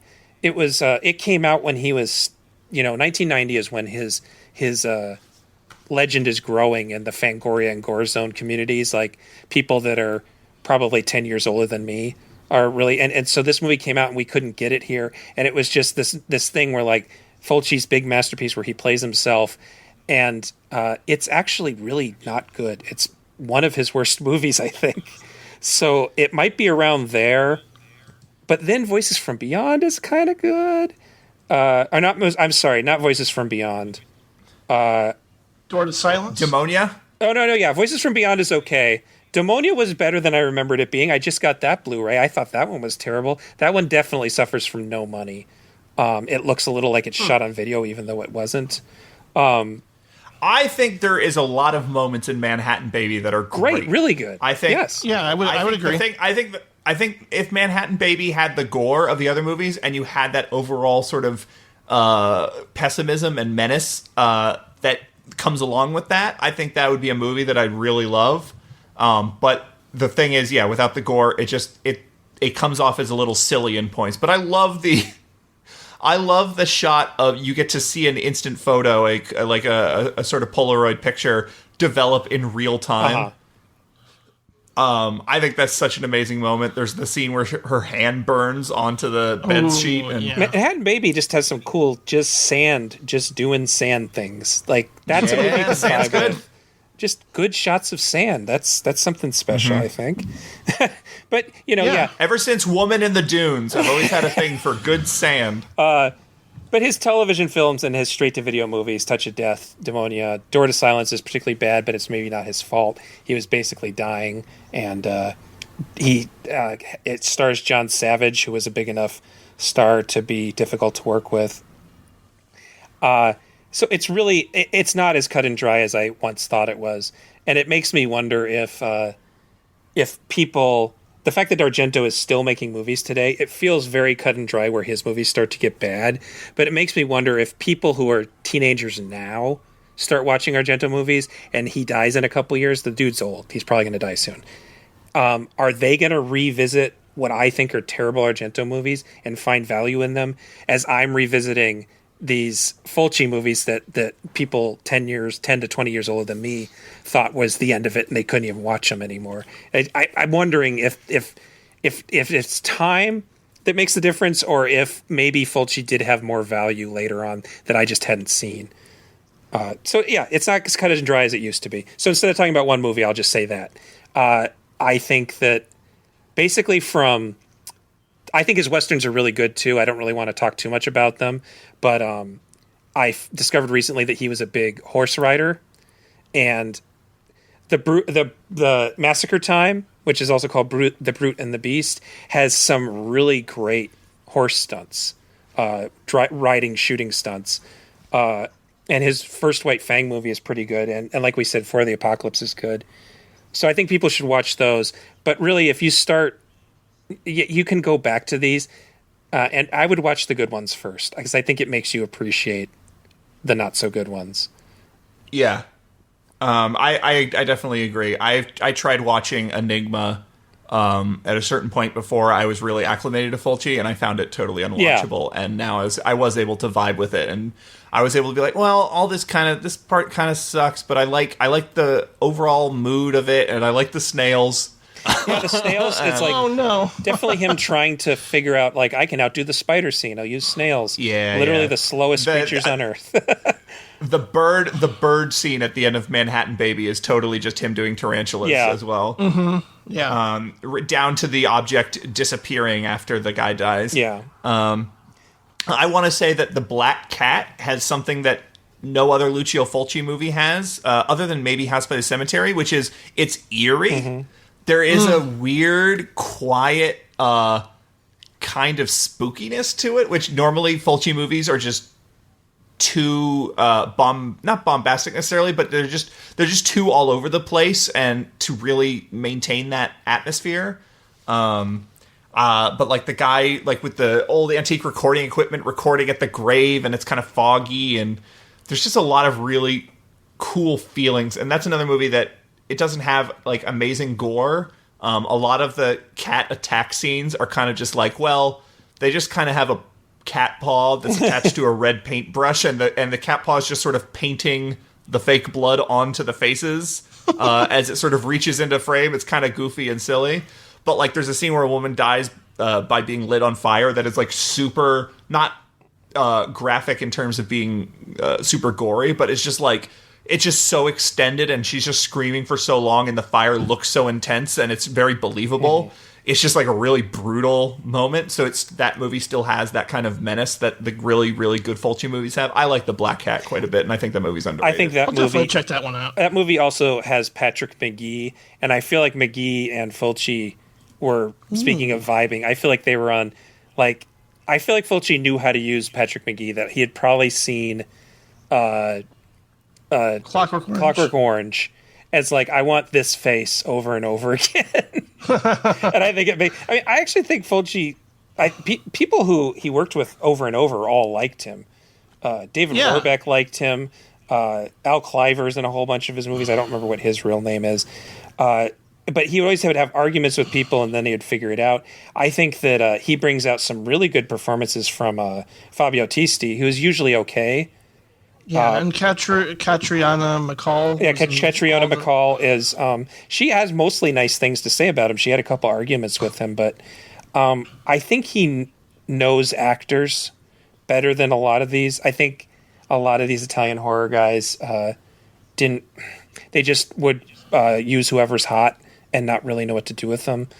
I think it makes a difference in a lot of them. And I think that the last one I'll say something about is Warriors in the Year 2072, or I think it's called The New Gladiators. Yeah. That one's, it's got Fred Williams and Jared Martin. It's got like some like pretty big name American B-movie stars. And they all seem to be working well with him. And the funny thing about that movie is that a lot of fans have accused it, The Running Man, of ripping it off.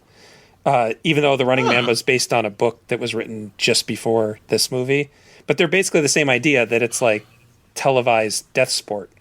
And it's probably one of the best of the not very good Italian kind of, they did this whole bunch of Mad Max / Escape from New York ripoffs.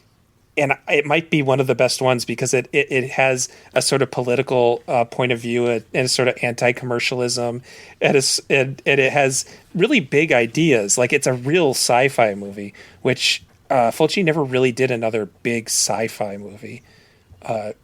And it just, the only thing holding him back is the budget, obviously. But it's got like computers that are coming to, but you know, computers that are, what do you call it? The moment that all computers are self-actualized computers, which, you know, it's a pretty big idea for a weird New York Ripper and network ripoff. Yeah, man, there's so much more to see. We could do a whole other episode on non-horror Fulci. So I would be into that. And before we give our top 3 picks, I gotta say there's so many references and resources out there that I think are worth checking out. One of my new favorite podcasts, Screen Drafts, just did a draft on the top 7 Fulci movies with Elric Kane and Rebecca McKendry. That's a lot of fun to listen to. They mostly agree. And of course, Stephen Thrower is kind of the Fulci master. Yeah, and he has a great book. And he's always good on the special features on Blu-rays. It's always good to listen to him. He's got a good way of breaking things down without it seeming pretentious. Like, it feels informative and educational. Right. And Supporting Characters, of course, has a wonderful interview with him as well. And there's that documentary you mentioned, hopefully, that I'll see sooner than later, called Fulci for Fake. Yeah, which I enjoyed. Having watched other Lucio Fulci movies or documentaries, there's one that's just a series of interviews called Puar, Lucio Fulci Remembered, that is just sort of a guy took a bunch of interviews and he never really made a documentary out of them, but he sort of outsourced them, and they show up in other special features. But you have to have like 5 hours of your day to be able to sit down and watch all of them. But there is a lot of good resources. And Fulci for Fake, I just watched it for the first time last night, and it was interesting. It took a more personal slant with the whole thing, which I appreciated.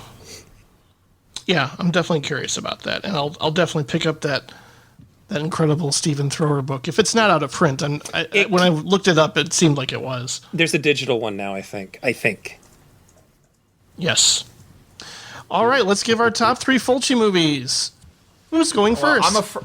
I'll go first. I'm afraid that I'm not going to throw anything too surprising into the mix. My top 3 are number 1, The Beyond, number 2, City of the Living Dead, and number 3, House by the Cemetery. They're just that's where Fulci perfected his form, and they're all spectacular. Though ancillary list, if you want to get high, just watch Conquest 3 times.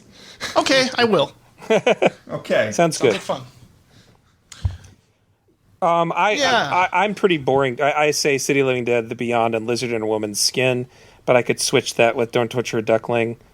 But I'll say that my non-horror list would be One on Top of the Other or Perversion Story, 4 of the Apocalypse, and Contraband, all of which have horrifying elements, but I would not consider horror movies. Cool. I gotta check all those out. My top 3, kind of predictable as well. Number 1, The Beyond. Number 2, A Lizard in a Woman's Skin. And number 3, City of the Living Dead. Oh my lord. I don't want to watch more being buried alive scenes ever again. And then on top of that, he's like throwing a pickaxe on the coffin, and I'm like, you're gonna kill her, dude! What are you doing? And that same gag repeats with a little kid in House by the Cemetery, with the kid in the basement. And the axe. Yep. Oh, it's so good. Oh my lord. Yeah, and you gotta love Bob. Poor Bob. That's a very memorable kid. Oh, wow.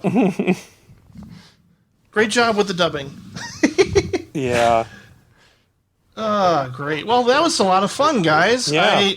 Like I said, he's become a new favorite of mine. I feel like every time, well, I'm not as crazy about Argento, but I feel like when we, especially with Bava and Fulci, I'm developing a much stronger appreciation for their contributions to horror cinema in general. So it's a great thrill. Thank you. Yeah. Well, you're welcome.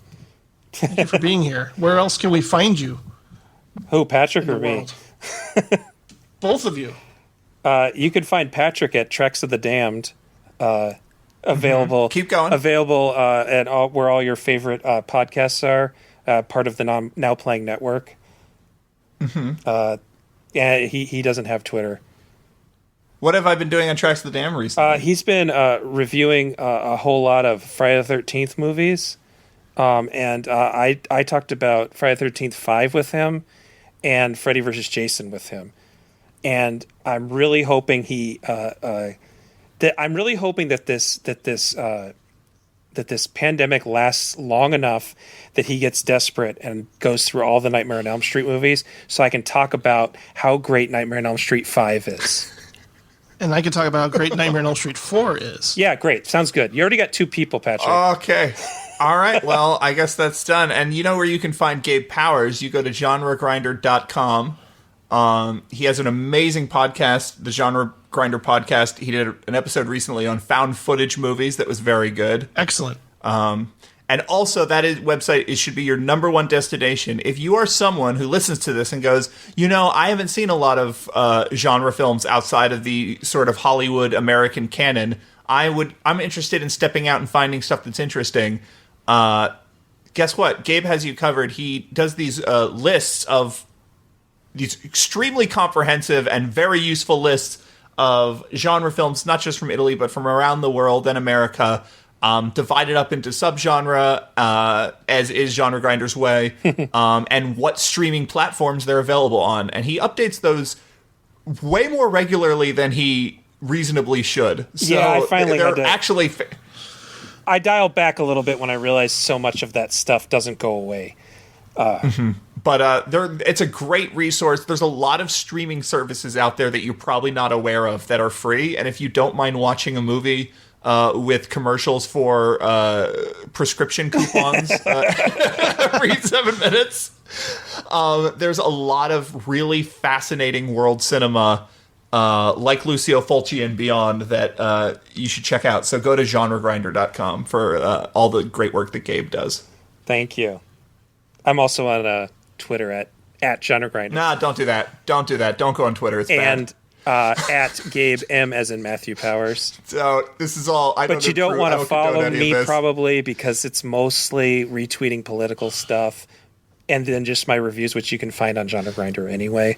So don't forget the most popular, not the most popular, but the best social media hangout for people like us.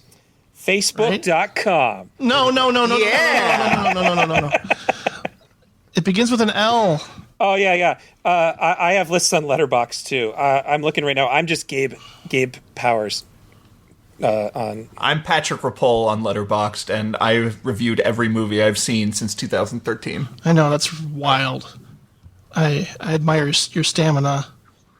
I've been trying to do that since your great writing. Close. Yeah.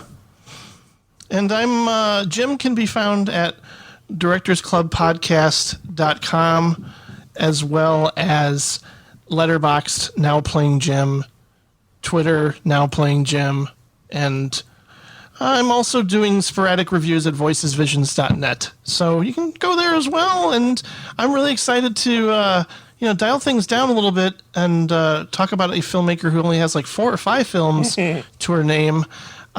Celine Sciamma, I believe, and she's most renowned for her incredible film from last year that some people, I guess, are considering still a 2020 release. Of course it is. It came out in 2020. But I saw it in 2019. Which I saw it in 2020 movie? in its theatrical release. We're of course talking about Harley Quinn. Portrait of a Lady on Fire. I thought we were talking. that too. Yeah. I haven't seen that. It's pretty great. It's on Hulu. It is on right? Hulu, and it's on my Hulu list. But I've been watching nothing but Fulci movies and found footage horror movies and Friday the 13th movies because, October is just, you have to be on every podcast ever. Exactly. There's too much going on. It's going to be in such October. a relief to just be able to watch whatever I want starting tomorrow. Yeah, I pretty much have to wait till January or February. Oh, speaking of Jim, if I'm going to be talking to Patrick about shot on video horror, you and I are going to talk about body snatcher movies. Yes. Do you want to do that in maybe January or February? I'm open for either one. Yeah. Either one should be okay. I'm definitely less busy. Okay, cool. Yeah, and then if it doesn't matter if the world is a worse place next year because it's already a terrible place. Yeah. Exactly. That's why Fulci just felt right. Yeah, exactly. To cover him right about now, and we'll see, Patrick. Hopefully, you come back for a anniversary special of some kind in January. But we'll just play it by ear and see how it happens. Mm-hmm. Cool. All right. Thanks for being on here, guys. All right. Bye-bye. Later. I think that the Cider House rules.